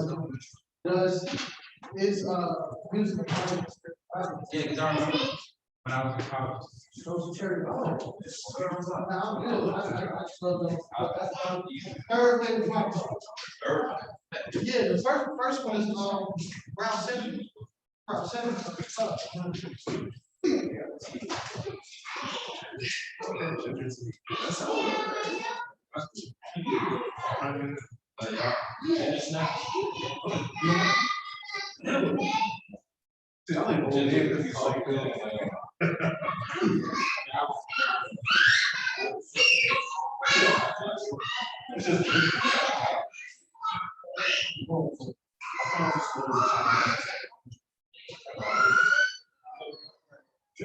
First one, right?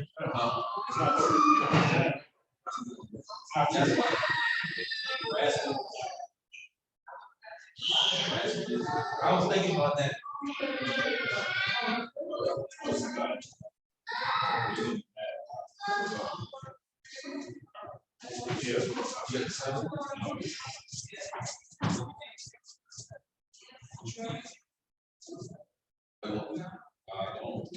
Just the frost.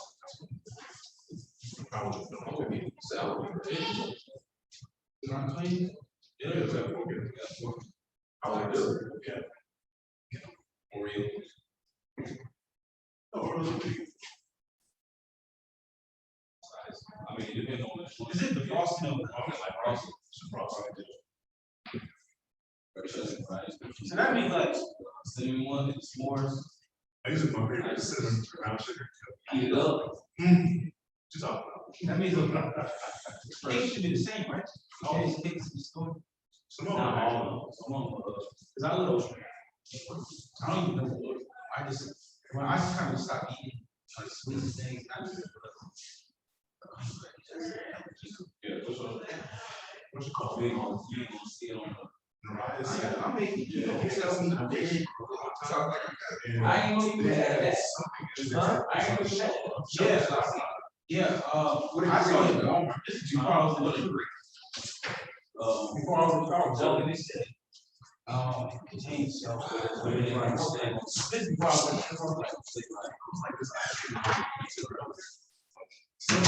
look at that, it says, cellulose gel.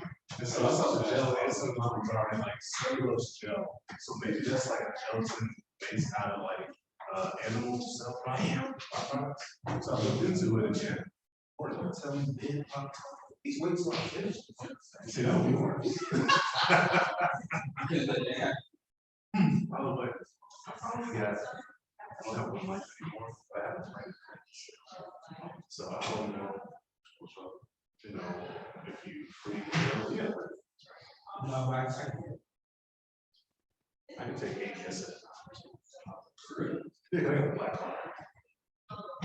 So yeah, I can take 1 guess at a time. Yes.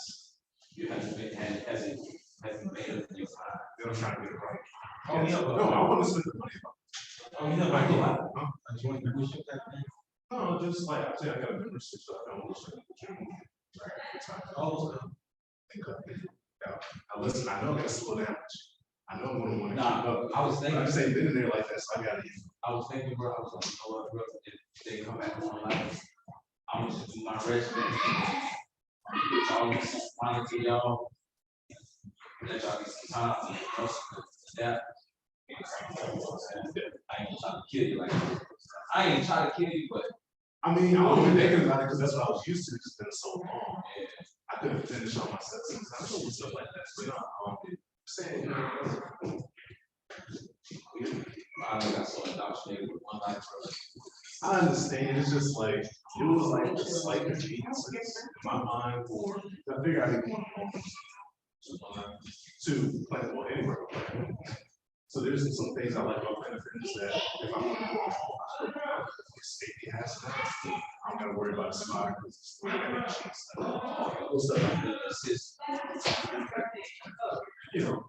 it's like little stuff like that. And it is cheaper. And I live closer to it. Anytime of the day I want to go work out, I might look at it. I hadn't worked out. Both sides are looking out. I was in beer. Doesn't really seem like it. It doesn't seem like I lost that much weight, but I tried to do a pull-up. I'm not. Also, I'm not used to it. Like muscular Oh, no. Planet Fitness, when we go. Planet Fitness, when we go. Look, I'm not UCL. Oh, You're on the same level. I'm saying, you still paying for one life. yes, they still got me for one life. Life, that's what I feel like I'm paying. Life. You probably got a annual. Yeah. But I mean, it ain't like I'm going still on money anyway. So if you want to go to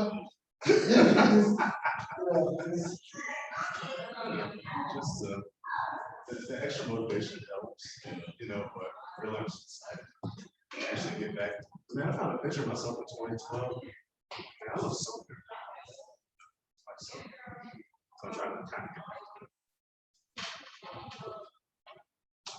it. got a picture of 2015, where we had a picture here. Oh, yeah. I'm sorry. Congratulations.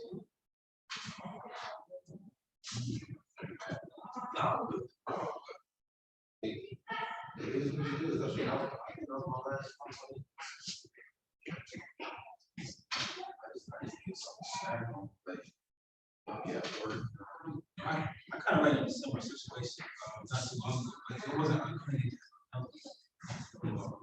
Nitrates, it's not a lot of heat though. Yeah, it's not like a lot of, process. We got about 3 minutes, y'all. I did some research, they say it's not good. If it's too much of it can poison. I got some pepperonis, like at church. He said, change that. That was the case.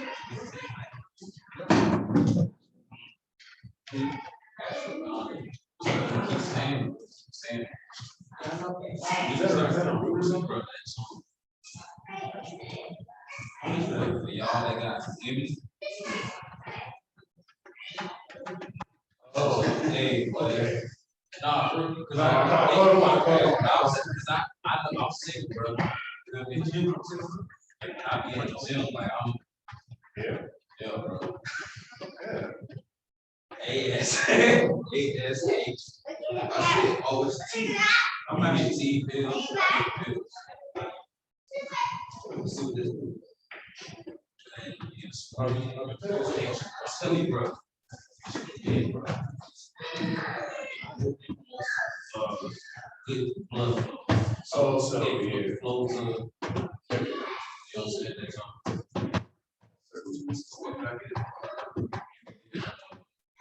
I need mine, bro.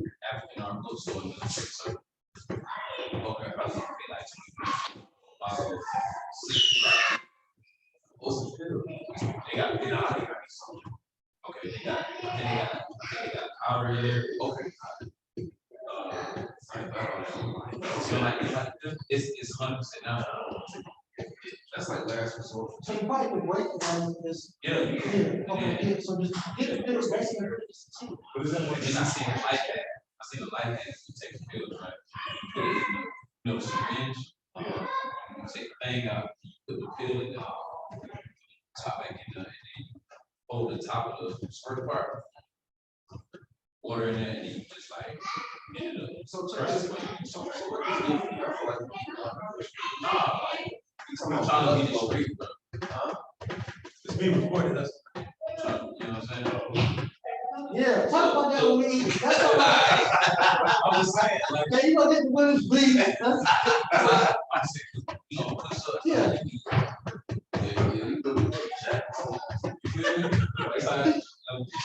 Do that, y'all, we can talk about that.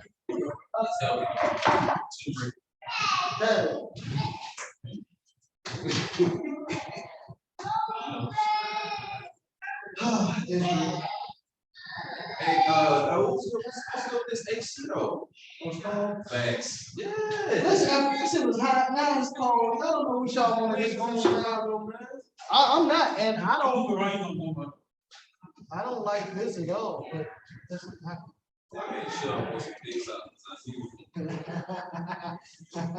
All right, I get to hear part turkey. Y'all are so good. All right. Hallelujah in the morning, hallelujah in the night, hallelujah in the midst of day.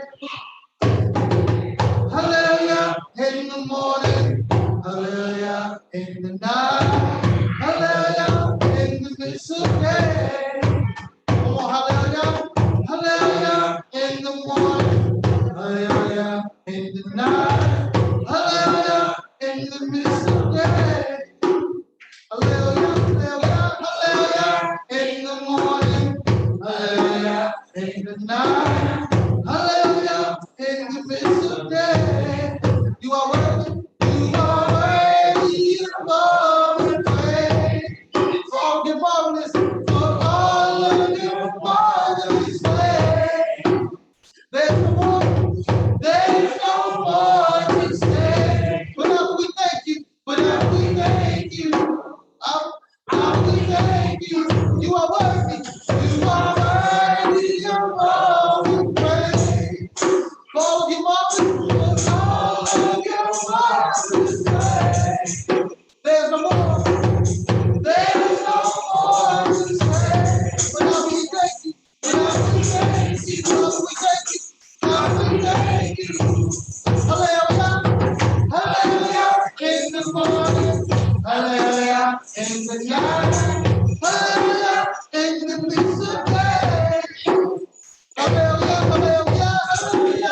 in the morning, hallelujah, in the night, hallelujah, in the midst of day.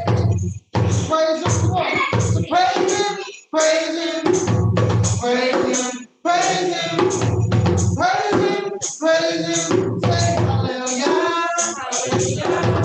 Praise him, praise him, praise him, praise him, praise him, say hallelujah, hallelujah, hallelujah, in the morning, hallelujah, in the night, hallelujah, in the midst of day.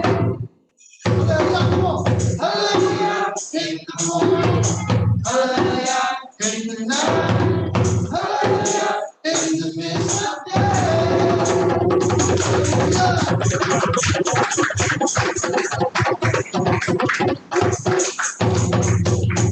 I will celebrate, sing unto Yahweh. I will sing to him.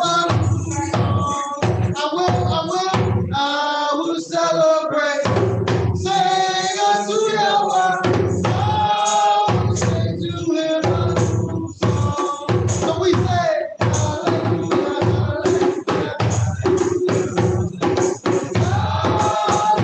hallelujah,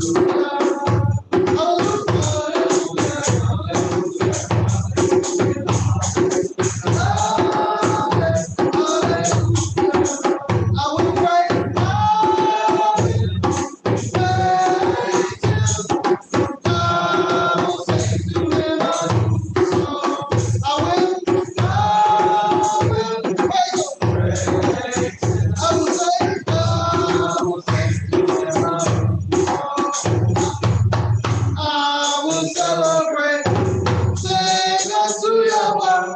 I will sing to him. I will celebrate, sing unto Yahweh. I will sing to him. So we say what?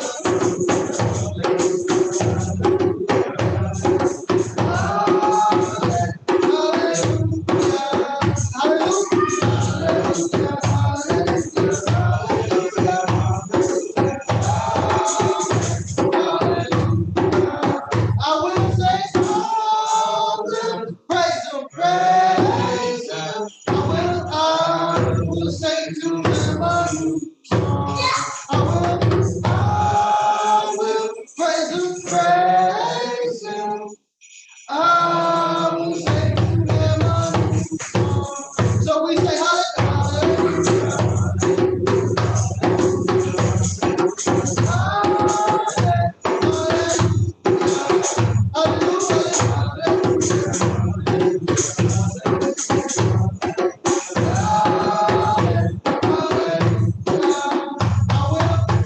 I will celebrate, sing unto Yahweh.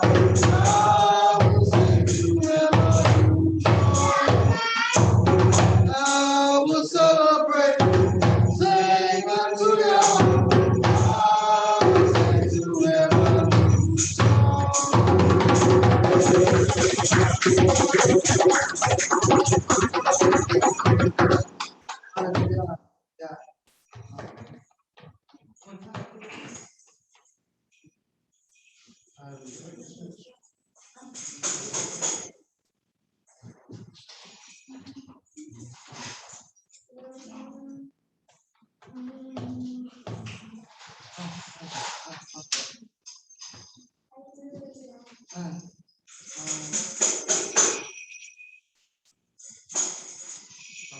Hey, Adam, Um, I got a song request. okay, Break me down. put me down. Yeah. Okay. Soda. Break me down. Oh, break me down. I want you to break me down. Break me down, lift me up again. I won't give up, no, I won't give in. I will want you to break me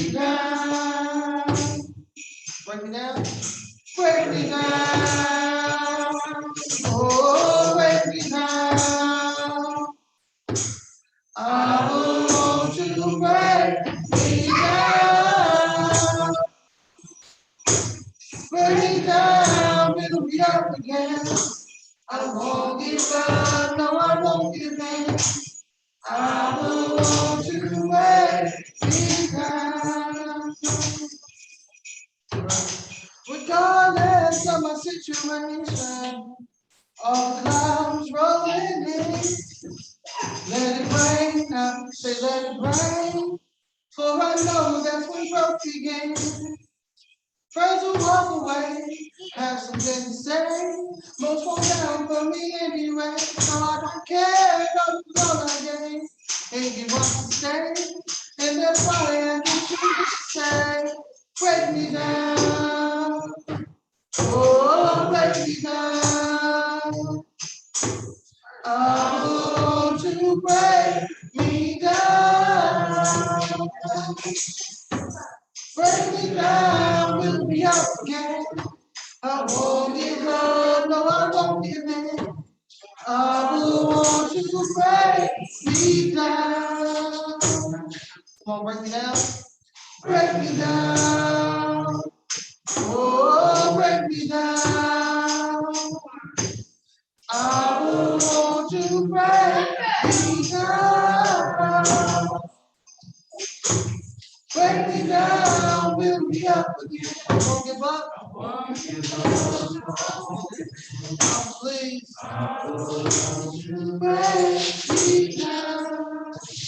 One more time, break me down. Come on. Break me down. Oh, break me down. I will want you to break me down. Break me down, build me up again.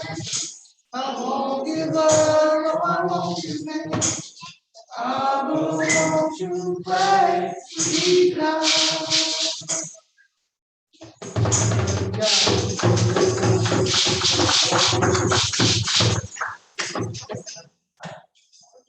Another song.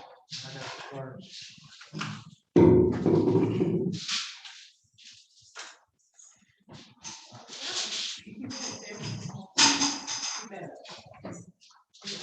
You did not create me to worry.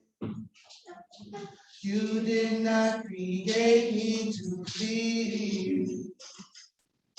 But you created me to worship daily. So I'm leaving it all right. You did not create. You did not create me to worry. You did not create me to fear. You did not create me to fear. But you created me to worship daily. So I leave it all right here. My hands are raised. My hands are raised because I surrender. Your will is the best. Your will is the best for me. I worship you because I worship you because you're Jehovah Jireh. I bow before the King of Kings. No more crying, no more complaining, no more crying, no more complaining. I believe your word is true. I believe your word is true. You promised never to leave me. You promised never to leave me lonely. So this is what I'm going to do. I will trust in you. I will trust in you. I will trust in you. I will put my trust. I will put my trust in you. All right, that's how we get that. Hallelujah. Hallelujah. Hallelujah.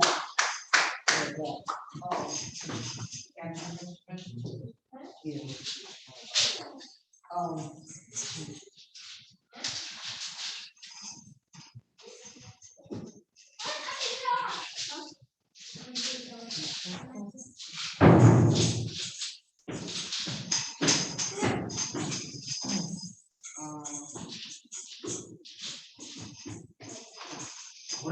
talking about multiply.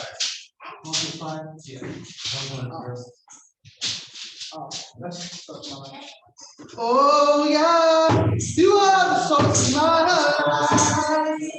Oh yeah, you are the source of my life. Oh yeah, you are the source of my life. And there's none like you. Oh yeah, oh yeah, you are the source of my life. Oh yeah, you are the source of my life. Oh yeah, you are the source of my life. There's nothing like you. Oh yeah, come on. Oh yeah, you are the source of my life. Oh yeah, you are the source of my life. Oh yeah, oh yeah, you are the source of my life. There's nothing like you. You are El, you are El, Rocky, you are King, you are the creator of everything. Great I am, the worthy, the one is you in the valley of my side, and you deliver from the fire. Oh yeah, you are the source of my life. Oh yeah, you are. Oh yeah, you are. And there's nothing like you. Oh yeah, come on. Oh yeah, you are. Oh yeah, you are. Oh yeah, you are. And there's nothing. Well, you are El. Come on. You are King. You are the creator of everything. Great I am, worthy of all things. In the valley by my side, you live from the fire. Oh, yeah. You are the source of my life. Oh, yeah. You are the source of my life. Oh, yeah. You are the source of my life. And there's none like you. Oh, yeah, come on. Oh, yeah. You are the source of my life. Oh, yeah.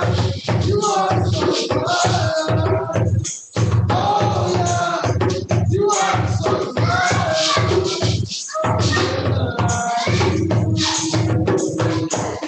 And there's none, and there's none like you. And there's none like you. One more time, and there's none like you. Hallelujah.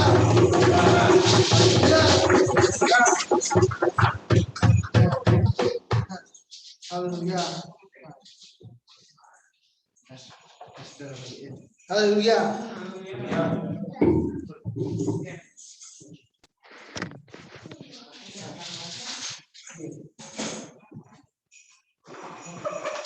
All right, quick question.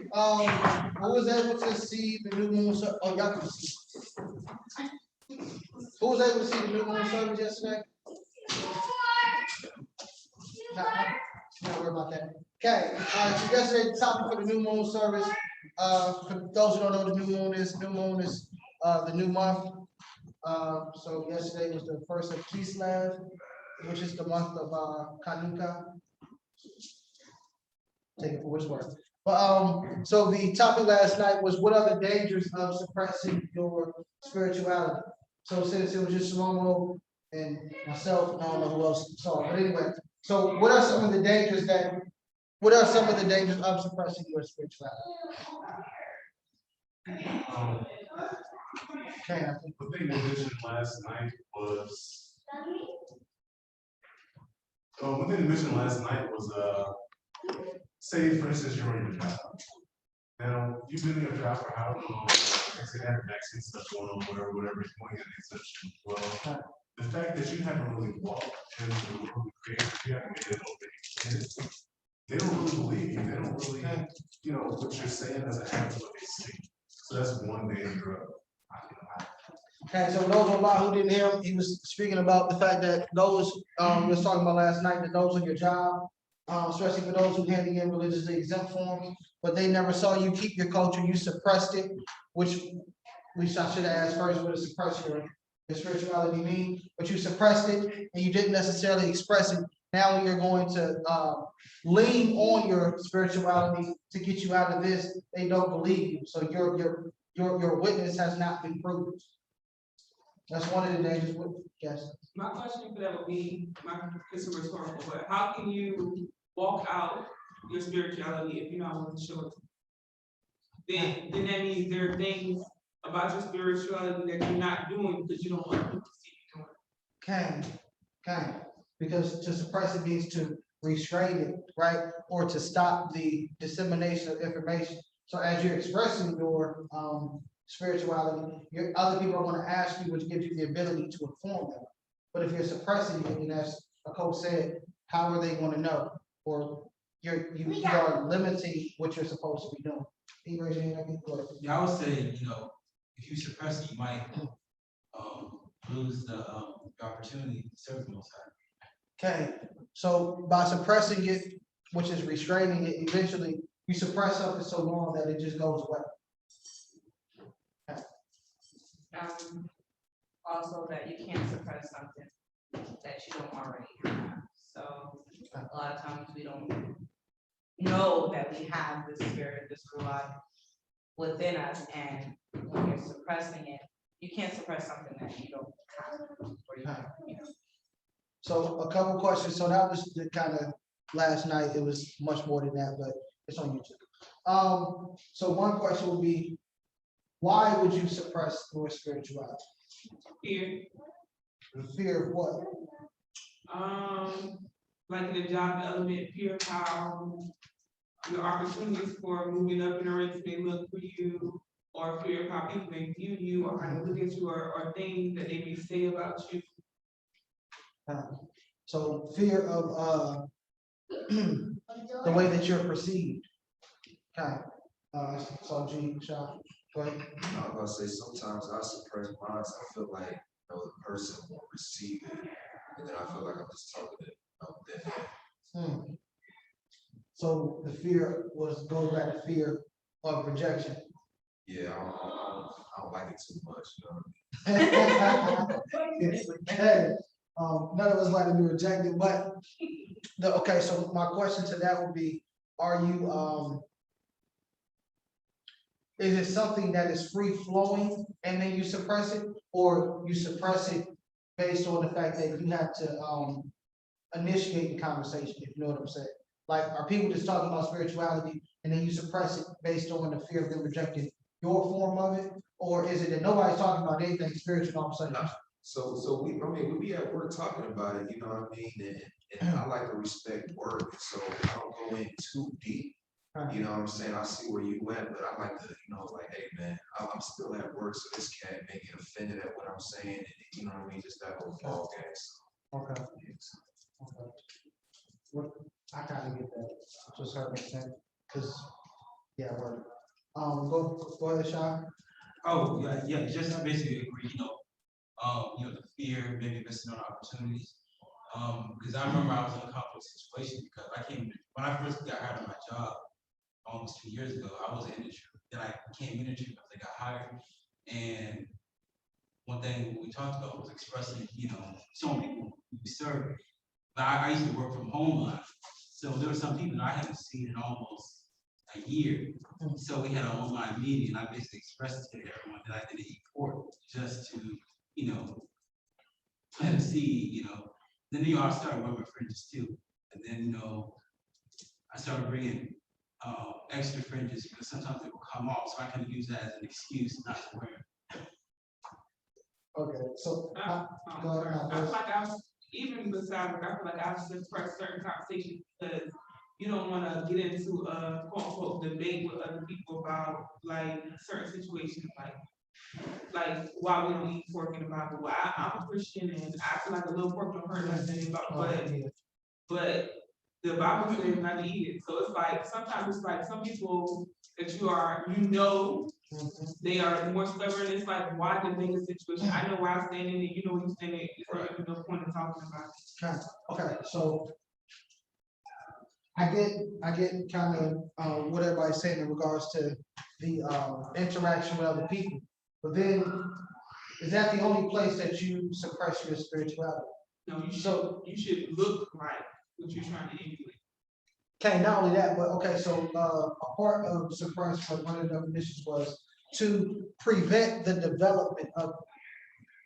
So even without having the interaction with other people, do you prevent yourself from growing spiritually because you may look weird to even those who are in our midst?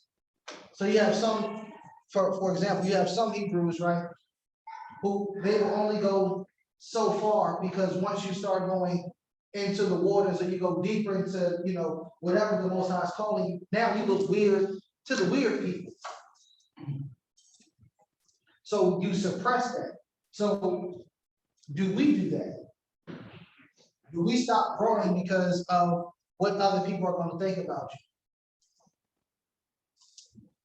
So why do we do that? Not necessarily dealing with the world, but even if it's us, why do we suppress the development of us growing spiritually in the Creator? Now, granted, side note, you can grow spiritually outside the Creator, and for example, and then we'll get back.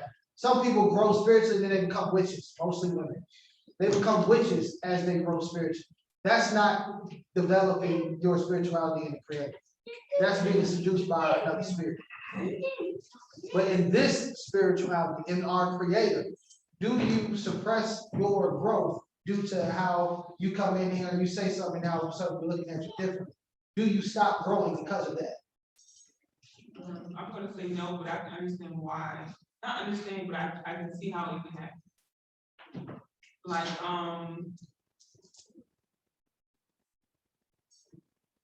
jealousy, you know what I'm saying? Or people sometimes people see more in you than you see in yourself, and as you try to grow in what you are supposed to be as far as the Most High sees, there are some people who may hinder that, or may be condescending, or make you feel like your views or your thought process may be a little off-center because of what they see you becoming, vice where they want you to be. Okay, I'm gonna go back. Go ahead, I think sometimes what happens too is you might have people that don't necessarily think the same way on a certain viewpoint. So it's just like you don't want to cause division, or you know what I'm saying, you want to start something. So maybe you'll kind of back off just to kind of keep strong. So in a sense, I wouldn't say that that's suppressing it. I would say that that's moving more wisdom. But in that regard, to suppress it in that regard is to stop studying whatever you were studying based on the viewpoint of everybody else, right? So for example, I'll leave that out before I'm gonna leave that out. I was gonna ask what was the question? Yeah, I kind of like. The question is, do you limit your development in Yah because of those who are around you, who are in the wall? Okay, Nicole?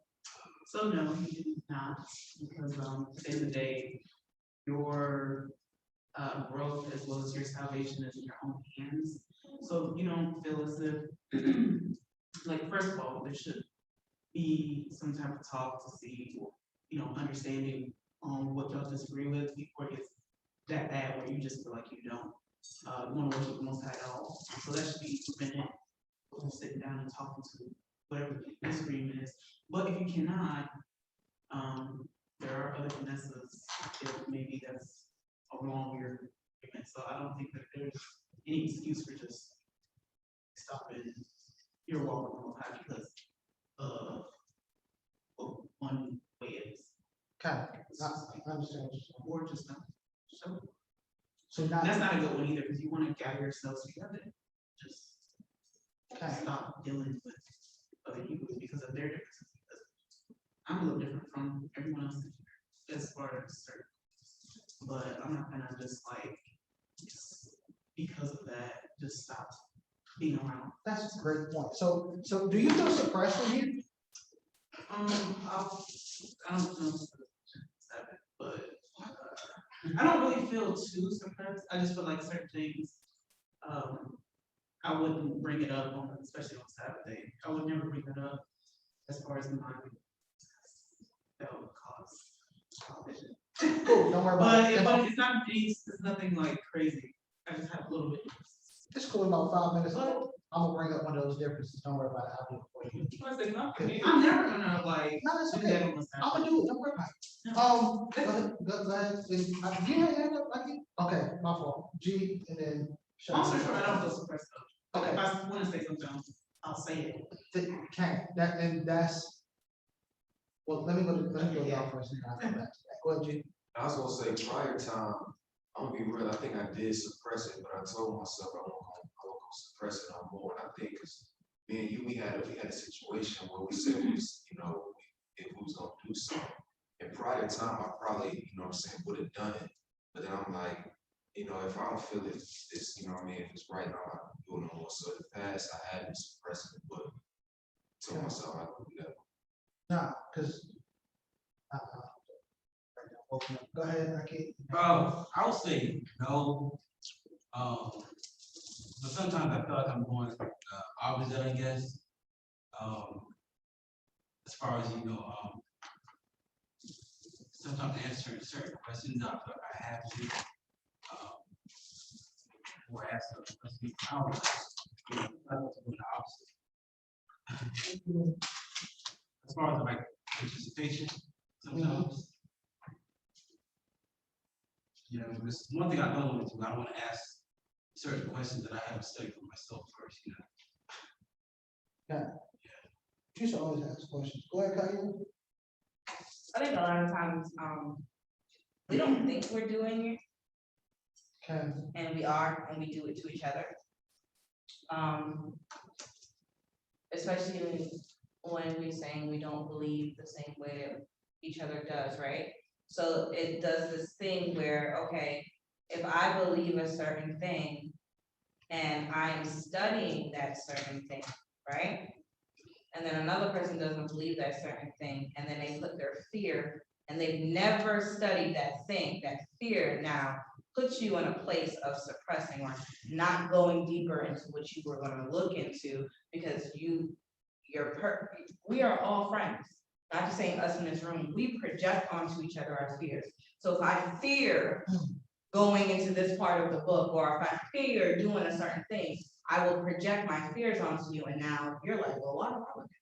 But then I'm not just gonna look at it. So sometimes we create a bunch of people who are doing the same thing, when in all actuality, you have now suppressed those people from growing spiritually, because now they are listening to you lying to them and saying, oh, this is my fear, or don't look at the church, whatever it is, you now have stunted your growth because you listen to fears. And it can be people who mean well, or, family members, they will tell you things. And a lot of times we don't know we're suppressing our own spirituality because we have now stepped into a realm of believing someone else's fear. And it's just meaning well, you know what I mean? We do it to our children, as teachers, we do it to students. It's just what we do because our fears sometimes speak for us. Okay, so it's the same thing as an environment. So it's the opposite of what she's talking about, but in a previous place, a long time ago, there's a suppression of, in most environments, in most gatherings, there's a suppression of those who read both sides of the book. Right? So for those of us who read and dive in and study the New Testament, when you come around certain people in certain camps, now you have to suppress that thought.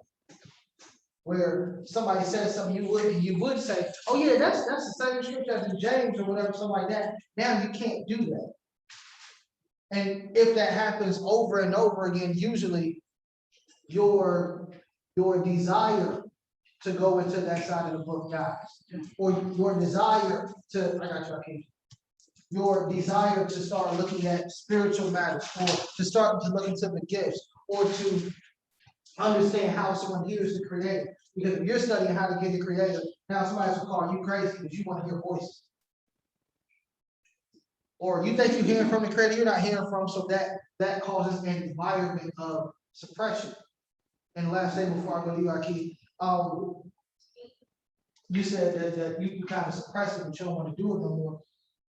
That's told, or that's told, or good, because when you suppress your personal development, that might hinder somebody else's growth. Because if I see you growing, and I see you moving from tier to tier, and the Most High really working with you, that gives me motivation that I can do the same thing. But if you're suppressing it, which eventually kills it, then that means that you're going to be stagnant. And if I was looking at you as an example, then now I'm going to be stagnant, because obviously if it hasn't worked for you, it's not going to work for me. Go ahead, Shlomo. Isn't there, Shaul says something about spying out other people's integrity as far as how they worship? You know what I'm talking about? No, and it's interesting because I don't really read Paul, but it's probably. No, I'm not. I'm not saying because of that. I just haven't been over here in a while. I think it's Galatians 2. Essentially the concept.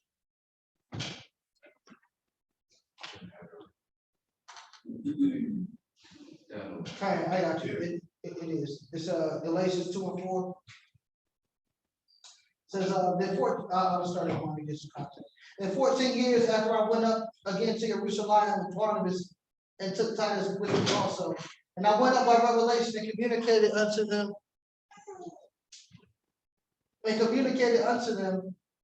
that Besorah, or good news, which I preached among the other people, but privately to them which were of reputation, lest by any means I should run or had run in vain. But neither Titus, who was with me, being Yabani, or this is a Greek, was compelled to be circumcised, and that because of false brethren unawares brought in, who came in privately to spy out our liberty, which we have in Yahushua HaMashiach, that they might bring us into bondage. So I get what you said in terms of the way that we worship, right? So there are, which I was kind of a part of it, but it was like really church.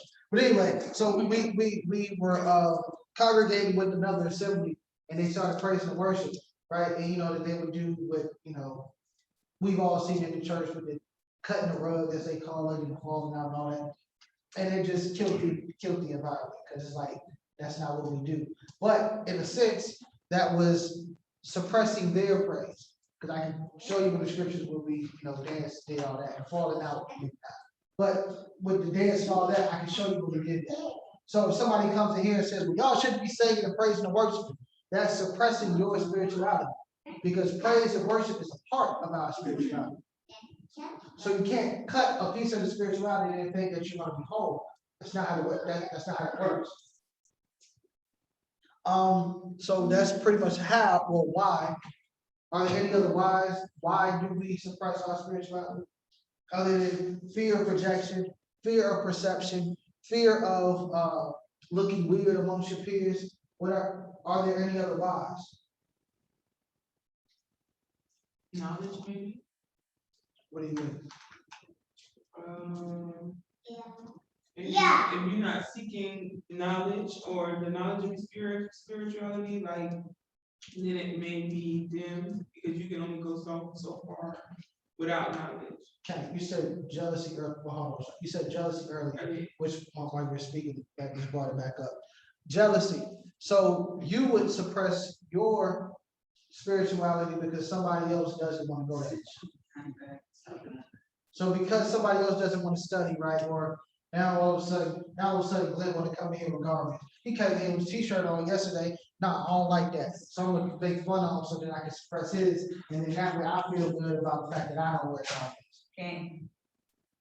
Or I see you speaking in Hebrew, but that's not even the right dialect, brother. It's Yiddish. I'm gonna suppress your spirituality and your growth in the Word of God because I don't want to study the Word of God in order to get the Word. So jealousy is a reason why some suppress, because they don't want to be made fun of, or they don't want to be the cause of jealousy of somebody else. when that's not your fault, that's actually as my Isha would say, what you would say, what's it called when you deflect, not projection, that's what it's called. I know it was I in something. Projection. That's projection when you're projecting your feelings onto somebody else. So because you don't do this, but because I don't do it and you're doing it, I'm gonna make fun of you so that I can stay where I'm at. So you don't suppress your spirituality for the complacency of somebody else. No. No. Go ahead, Sean. Oh, I was gonna say, procrastination. Somebody might be good at playing a certain instrument or singing, and they might say, well, I'm gonna start this again so I can sing for the Most High. Keep putting it off, next thing you know, it's been a whole 2 years, you know? Okay, that's the suppressing of the development of the spirituality. So you can add to the praise and worship, so on and so forth, right? Usually I mean, it's a different context. But we're always talking about how you would say, like, I don't want to have to and everybody still have to, I don't want to have to suppress who I am because somebody else is insecure in who they are. Remember, we had a couple. Okay, that's the same thing with everybody with spirituality. You shouldn't have to suppress who you are spiritually because somebody else is insecure about who they are spiritually. So I'm going to walk in Yah because that's where I'm at. And if you're not necessarily there, then that's why you're going to want to suppress my spirituality. So those are whys. Now, we kind of went over some, but I just want to touch on some. So how do you suppress your spirituality? How have you suppressed your spirituality? If you have before. I have, especially in different places. I didn't want to, well, I guess I talked too much anyway, but I'm gonna talk. Go ahead. Making people feel comfortable. That definitely suppresses your spirituality, especially when, you know, you talk about certain things and they don't understand it. So just so that they still stay comfortable instead of helping them to elevate, you suppress it because you're like, I don't want to. So you suppress it by trying to accommodate for everybody else. Okay. Meanwhile, Yahushua was walking around making everybody feel quite uncomfortable. Moshe walking around making everybody feel quite uncomfortable. Because that's what you're supposed to do. If you're confident in the Creator, those who are unconfident will see you and become uncomfortable. Oh, they're trying to kill you. You seen that? Yeah, that was a little deep. I was about to say, because I mean, I try not to argue with everybody, you know what I'm saying? And when you're in this world, there's so many things that, you know, without judging, making yourself seem better, so many things you can just point out, you know what I'm saying? Like people are doing wrong. And in the midst of me seeing it, I try to think like, okay, let me make sure I'm good as well. And so a lot of times I suppress, you know, what I want to say because I don't want to come off as judging. And I want to make sure, you know, like, hey, make sure me examine myself as well. And so I get what you're saying, right? And there's a difference, and I was trying to get to the area. There's a difference between suppression. Don't say something I said. There's a difference between suppression and moving in wisdom, right? For example, right? I have to be off for about 40 days, but I was on Clubhouse, right? And we was in this room. Nobody in this room was quote unquote spiritual, right? Well, nobody necessarily wanted to hear anything spiritual. There was a room. I ain't gonna tell y'all the title. Just know that women. Anyway, so it was a room, right? And I was in a room and I was talking to the people, you know, so on and so forth. And somebody came in who was Hebrew. And they would come in and was like, y'all women gonna die because y'all don't want no head. And I can't wait to everything crashes. And then y'all gonna be looking for us. And I'm like, And they was like, no, they need to hear this. And then y'all want to be men and y'all don't want to. And I'm like, yo, you have to relax. Now, somebody could look at that and say, well, you trying to suppress that man's spirituality. No, I'm trying to get you to move in wisdom. So there's a way you can say exactly what you're trying to say, but in the way that they're able to hear. right? So you don't necessarily have to suppress it to where you don't say nothing, but ask the Creator for the wisdom in order to maneuver in different circles, right? Because some people don't know what you're talking about in the Bible because they never read it. So if I say, shoot, you should look at the story of Jacob, you remember Jacob, and they're like, what are you talking about? So now you have to take this, which is what Yahushua would say, if we are the word, we're all supposed to be the word made flesh. Right, make it digestible. Okay, because you're supposed to take the word, I got you, Uncle. You're supposed to take the word and body it, and then be able to present it without even touching it. That's what Yahushua was telling us. That's the way you're supposed to be. I don't have to say book, chapter, and verse for you to understand I'm coming from the word of God, because you'll feel it. So that's not suppression, that's just development and wisdom in order to get it. If that makes sense. Okay. Akila, Nicole? So, just bringing the subject up, I kind of do feel bad about something, especially, you all went to a congregation that I have been associated with, that is not my specific congregation, but, I remember telling Kylo something about like, oh, I wasn't really joking about it because certain things they probably wouldn't, so I was just kind of, I guess I was trying to go warning, but let it be not misunderstood that I never wanted it to be like, hey, don't ask no questions. And I know y'all would have did it anyways. So with just this subject, it just makes me realize like even like how you all believe. Like I said, it's different than mine. You know, sorry. You can actually say that stuff. You know, Like duty making. Yeah, there you go. That's Going to a tour only camp, a congregation that I actually know. So when you all told me a little whatever happened, I didn't feel bad because I would never want to feel like I would be shut down. That's not what I was getting. I know y'all aren't talking about. I'm just saying I know from hearing from y'all's side of the story that I would never want to be or have the feeling that I'm being shut down, even if I'm asking a specific question and it just is like slammed down, even though the beliefs different. So I definitely understand the whole thing about like feeling like you're suppressed, especially if you go to another congregation and you want to talk, you know, say your beliefs or ask a question to get better understanding of why we believe in only to knock on it. Okay. I mean, that whole situation was nothing I would do. No, I was just, I was saying, like, I know how. It could be a suppressive environment, right? For those who are not. There's a lot of suppression in a lot of the, to be honest, like, so some of the congregations.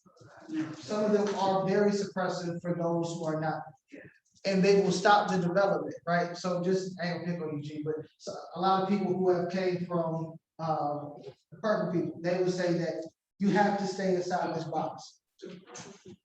And if you go outside of this box, there's issue. Am I lying? You have to stay inside a particular box. And once you start to grow and develop, they try to knock that down. So then you stay within that particular box. That's a suppressive environment. Now, for somebody who develops outside that box, the only thing you can do is leave. If you don't leave, then you will be suppressing yourself for the comfortability of everybody else. That's how I feel about going here because, like, I know I have all my family members. They're talked about it, like most of the family members that have my email and my great aunt and me and my family were the only people in our family that follow this way of life. There's a few of our family that are trying to wake up, but the question got brought up, not necessarily about this place, but like, you know, could we go around other people that don't have the same like beliefs, like people that believe that Yahshua, I don't say y'all, but Yahshua or JC is also like on the same level, but my understanding is that y'all have a little different. No, he's not on the same level. Right.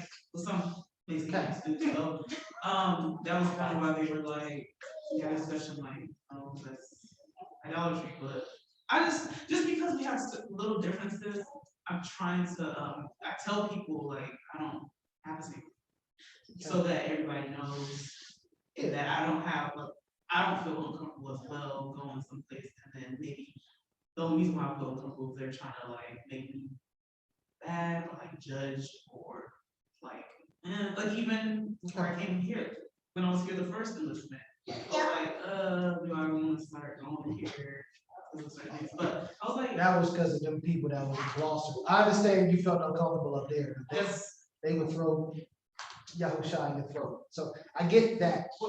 Now, don't worry about it. okay, I've only been as far as Here, but you also went up there with us, right? no, I always want the Remnant of Hope, and the other, well, Antioch, but yeah. Yeah. So even in that, right, like, even when I'm around the Mishpachah, I don't necessarily believe the same thing about Yahusha that a lot of other people. I don't believe that he was, if I can say it because I'm on my square, I don't necessarily believe that he's Mashiach ben David, which is the king to come. I don't believe that as of right now. I believe that he was Mashiach ben Yosef, that he was the priest, and that he did die for our sins, all that part. But as far as the king and all of that, I don't believe it yet because he said his kingdom is not of this earth. So I don't believe that part yet.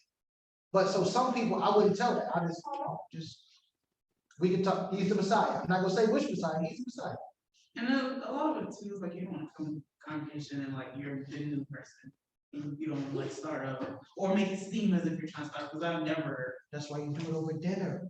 You don't ever want to seem like you're trying to like, oh, you're just trying to start mess. Like I mean, but when you see it start mess, if you just getting understanding, like we are in this situation to understand each other. Even if your beliefs and ours are the same, you can still come to understanding even in this forum. Okay, because at the end of the day, the main two things that we're supposed to have is faith that the Creator is Yod Hey Wahid, and that we are to keep His laws, statutes, and commandments. Wait, what? Say that again. That he's going. That the Creator and Elohim is Yod Hey Wahid. Okay, I never heard that word. Oh no, so Yeah. Okay. it's just the four. We have different ways. Yeah. I'm learning. Listen, I am learning. Like I was able to flip to my scriptures when y'all said Psalms and so that's interesting to learn too, because Develop it. Wait. Okay, go ahead. I was gonna say that a lot of times when we get past our differences and really talk and really like go through what we believe, 9 times out of 10, you will find out that a lot of things that you believe is based on someone else. So it's like when I asked my mom, why do we celebrate Christmas? This is before, right when I was coming into the trail, I was like, we're not doing Christmas anymore. Throw it all away. We're done. And she was like, all right, first talk to me. Where you going with this? And I was like, all right, chill, why do you celebrate Christmas? And she's like, I don't know. And I was like, well, why do you, like, where'd it come from? She's like, well, your grandmother did it and they did it. And I was like, so why do you do it? And she was like, there's no reason. And we threw away Christmas because at the end of the day, someone else projected something onto you. You don't know why you do what you do. You could be doing it from birth, but you need to sit down and find out why you do it. So that was the only reason why she just didn't do the holidays after that. She was like, I don't know why I do it. You know what I mean? I just do it because we said this is how we hang out. And I was like, well, let's do a different day. And let's just call it family day, whatever. But I don't want to do it that way because that way was because of, and I gave her the history and all that other stuff. So it became, okay, now I don't want to do it because now it makes sense to me. So that's what I'm saying. Like a lot of us, if we really sit down and actually go through the scriptures, why are you doing what you're doing? Where did you get it from? Why don't you go on? You know what I mean? A lot of times we don't really look at the roots of why we do things. That's my biggest thing. I agree. I feel like most recently I've had this conversation with a family member, and I was trying to explain to them like, why do we continue to mix tradition up into what we believe? And it was like, oh, well, Christmas is not that bad. Christmas is just a day that we get together as a family and we do this and we do that. I'm like, okay, and then they want to bring in Jesus Christ and it's his birthday, and I asked her where did you read that this would be? You can fight that too. Right, that's why I You wanted to be, who's doing that in the winter? Whose baby about to be born in the winter? And that's why I asked, and it's like, because they have been in my, and I, don't get me wrong, I guess coming up, I understood that that's what we did, and it was more of a tradition, if you wanna be honest with you. And I know people, a lot of people be like, oh, it's not that serious, we just gonna, this is the time, this is my favorite time of year, because it represents this and this. And I get that, but I said, why does it have to be this? Like, why do you have to portray this tradition or just this? And it was like, well, you know, my family, it wasn't even about gifts. I'm like, I ain't saying nothing about that. Right, because they gotta find a way to. Right, and it was like, it ain't even about the gifts. I'm like, I ain't saying nothing about the gifts. I buy gifts all year round. Whatever day I got the money to give it to you, I'm gonna give it to you. And it was like, oh, well, I'm celebrating Christmas. I'm getting kids and stuff for Christmas. And I was like, well, we just gonna come up there. And it was like, oh, well, I just have, okay, you can do whatever you want to do, you just won't come up there. And it's like, well, why do y'all paying so hard on Christmas? And I'm like, well, why do you? It's just a tradition that you have developed over the years and you just sticking with it. Like, if it's just supposed to be a family event, then why can't you have a family event any other day? Why you have to do it that day? Like, why can't you pick a random Sunday and say, hey, we gonna get together as a family? And it was like, no, it don't mean the same. And I'm gonna put my tree, put your stuff up, do what you wanna do. I ain't telling you that, but just understand that that's not what we had. And it was like, big to do it. It's like, at that point, it was like, sometimes when I say, you have to be mindful, like, there's no point in continuing the conversation, because your mindset is, even if I'm giving you the facts, I give you receipts, But that's I what gave you everything. tradition does to people. And that's all, I used to have arguments with my husband about that, like, even in this walk, there is generations and generations, and my forefather, and my co-payment, that's a tradition, dude. You are now creating an assembly off of your tradition. Not saying that some of those traditions are not good, but if it's not of y'all, then we just following man. That's a tradition. Right. Like, I'm not about to go to hell for a tradition. That's your tradition. Right. That's what y'all do. And guess what? Y'all do it real beautiful. That's fine. But at the end of the day, we all going to hell in a hell basket, because Right. you're still, you have to work out your salvation. And a lot of times as Black people, we fall into tradition. Tradition is our lie. Yes. Like, that's it. We're doing this because this person did it, and that person did it, like, and that person, you don't know where it ended up. You wanna go over there? You don't know, so. But not that, I be saying to people like y'all so stuck in tradition, and y'all keep saying that we don't know where we came from, and we don't know what we're supposed to be doing, we don't know what it's supposed to look like, but y'all sticking so hard to the thing that you have proof that this is not for us. You sticking real hard to that, and you balancing your whole life on those things, but you keep saying you don't know where you come from, and you don't know, you know what I'm saying? It's like, do we, or you just choose not to know? So that's I'm done with that. I appreciate it, because recently I had that whole conversation. I'm like, you know what? I'm not gonna go back and forth with you about this. My mom, they gave me Christmas presents, she just throw them in the trash. I was throwing once, I don't think twice. I just be looking like, it's what it is. But you can use them socks. Never had that happen though. No one's ever done that. You know, the oranges and the pecans. Yeah. The white beaters, I take it out. You give me the size of the white beaters, everything else I'm okay with. Anyway, now, hey, anybody else got any other comments or questions? Anybody online got any comments or questions? Yeah, and they starting to sing, so we about to wrap up. But the whole point is, don't suppress your spirituality for the sake of others, because eventually, as Adon said, eventually all you're going to do is just lose it. And then whoever was suppressing your spirituality for their sake, they still have the ability to grow, because now you are no longer in the way, or that now they still can suppress other people's spirituality, because you. Well, no, you definitely shouldn't lose your salvation, but a lot of people do it because of everybody. So Stand out instead of Because some people, they're the way that some people go about things, will make a person try to, because they're actually doing wrong. Like, there's a lot of things, even in this walk, there's a lot of, more so the men have some things about them that aren't right, but. I didn't say. Oh, man. I'm not even talking about anyone specific, like, I'm talking about. No, you're right, sis, keep going, bring it on. Just bring it out. Please, bring it out. I don't even know what's going on right now. She but knows, it's like different groups of Knesses, like, will make,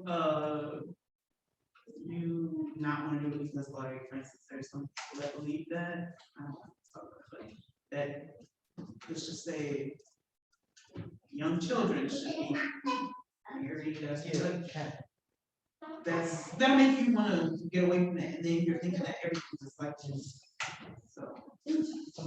GMS. show it to you. That's like the worst thing. But yeah, okay, it's when people fall into that. I had someone that I was talking to a while back, that was actually, I don't think it was amazing, he was like, I don't know, a long time ago. Well, anyways, this person was like, are you trying to teach me right now? Like, they don't believe in having someone talk to women talk to you, so I was like, okay. Like, that'll make you, if I didn't grow up this way, those kind of things will make you good.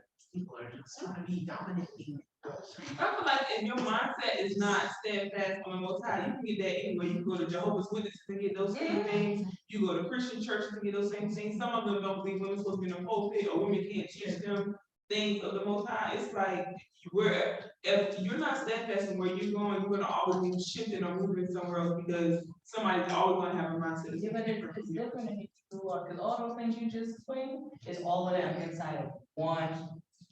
Right. I mean, but it's. You got 7 days, in all of them. It's in everything. But what I'm saying is, all of those rejects that came from that place comes over to this Hebrew walk, and they bring that same ideology, just add Hebrew to it. Yeah, that's what I'm saying. So when you get here, it's rough, because they got all of that coming at you, you know what I mean? It's like everything, but they're Hebrew though, they're not, you know. I still think it's the same Negroes. I mean, yeah, discernment will tell you that. Right, that's what I'm gonna say, like, no matter where you go, like, if you're fixated, even if we're in a congregation like this, and you may not believe everything that I believe, like, that may not be your place, that may not be your lane, right? You know, we have the basis, so what's the same thing, like, that we can grow from that, we may be able to learn or teach each other certain things from that aspect, like, we don't have to be like on the same basis, because the Most High may have something for me that He don't have for you. You know what I'm saying? So it's just like, yeah, we are all in Torah. We have the same guidelines and the same covenant and all that kind of stuff, but we have our individual Torah as well, to where He speaks to us about different things that He cannot speak. Just like Rivka, she got spoken to, her husband was in the Word, okay? He knew the Most High, but she didn't tell him that, and she probably didn't tell him that for a reason, because no matter how much he in the Word, he still has flesh that he has to peel back, and in that moment, she probably knew he wasn't gonna be able to do it. So that was her individual Torah at that moment, that wasn't clear. Personal Torah. We beat this up. You did a good job. Here. All right, are there any other comments, questions? Everybody online, cold toe? Oh, I ain't even talking. No. Okay. Told out for those 2 answers out of about 7 people. But hallelujah. All right, that's it. Don't forget, Kanuka is coming up, VA, December 3rd through the 5th.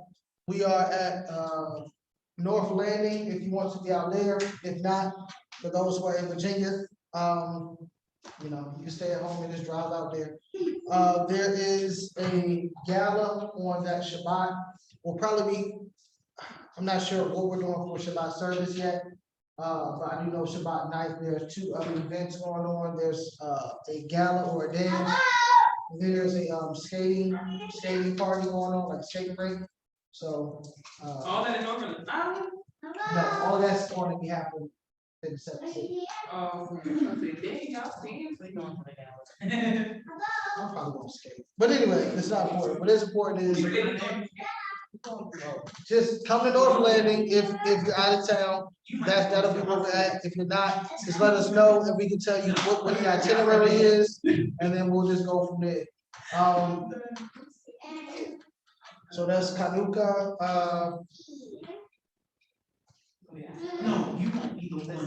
Okay, so if anybody don't have any questions, or anything like that, let us go ahead and stand and pray out. Y'all can do that over food. Y'all can be loud over food. Wanna eat, now we got some like, Let's stand and finish with Shemaiah. Okay, if you can, pray us out, food. Baruch Hashem, Yehovah Hashem, Yahushua Mashiach. Heavenly Father, we thank you for this gathering. We thank you for everything that you've done thus far and that everything that you will do. Father, we ask that every word that proceeded out of the mouth or in our womb, that it is edifying, that we can take what we take from it outward and allow it to grow inside of us. Father, we thank you for everybody who was here on today, for giving us safe traveling mercies throughout the week. And Father, we just ask that you be with us, continue to be with us. Father, I ask that you bless the food, allow it to be a nourishment to our body, and allow us to gather in fellowship under your name, Lord. In the name of Yahushua Mashiach, I pray. Hallelujah. Hallelujah. Hallelujah. Hallelujah. All right, total of 5, everybody coming on.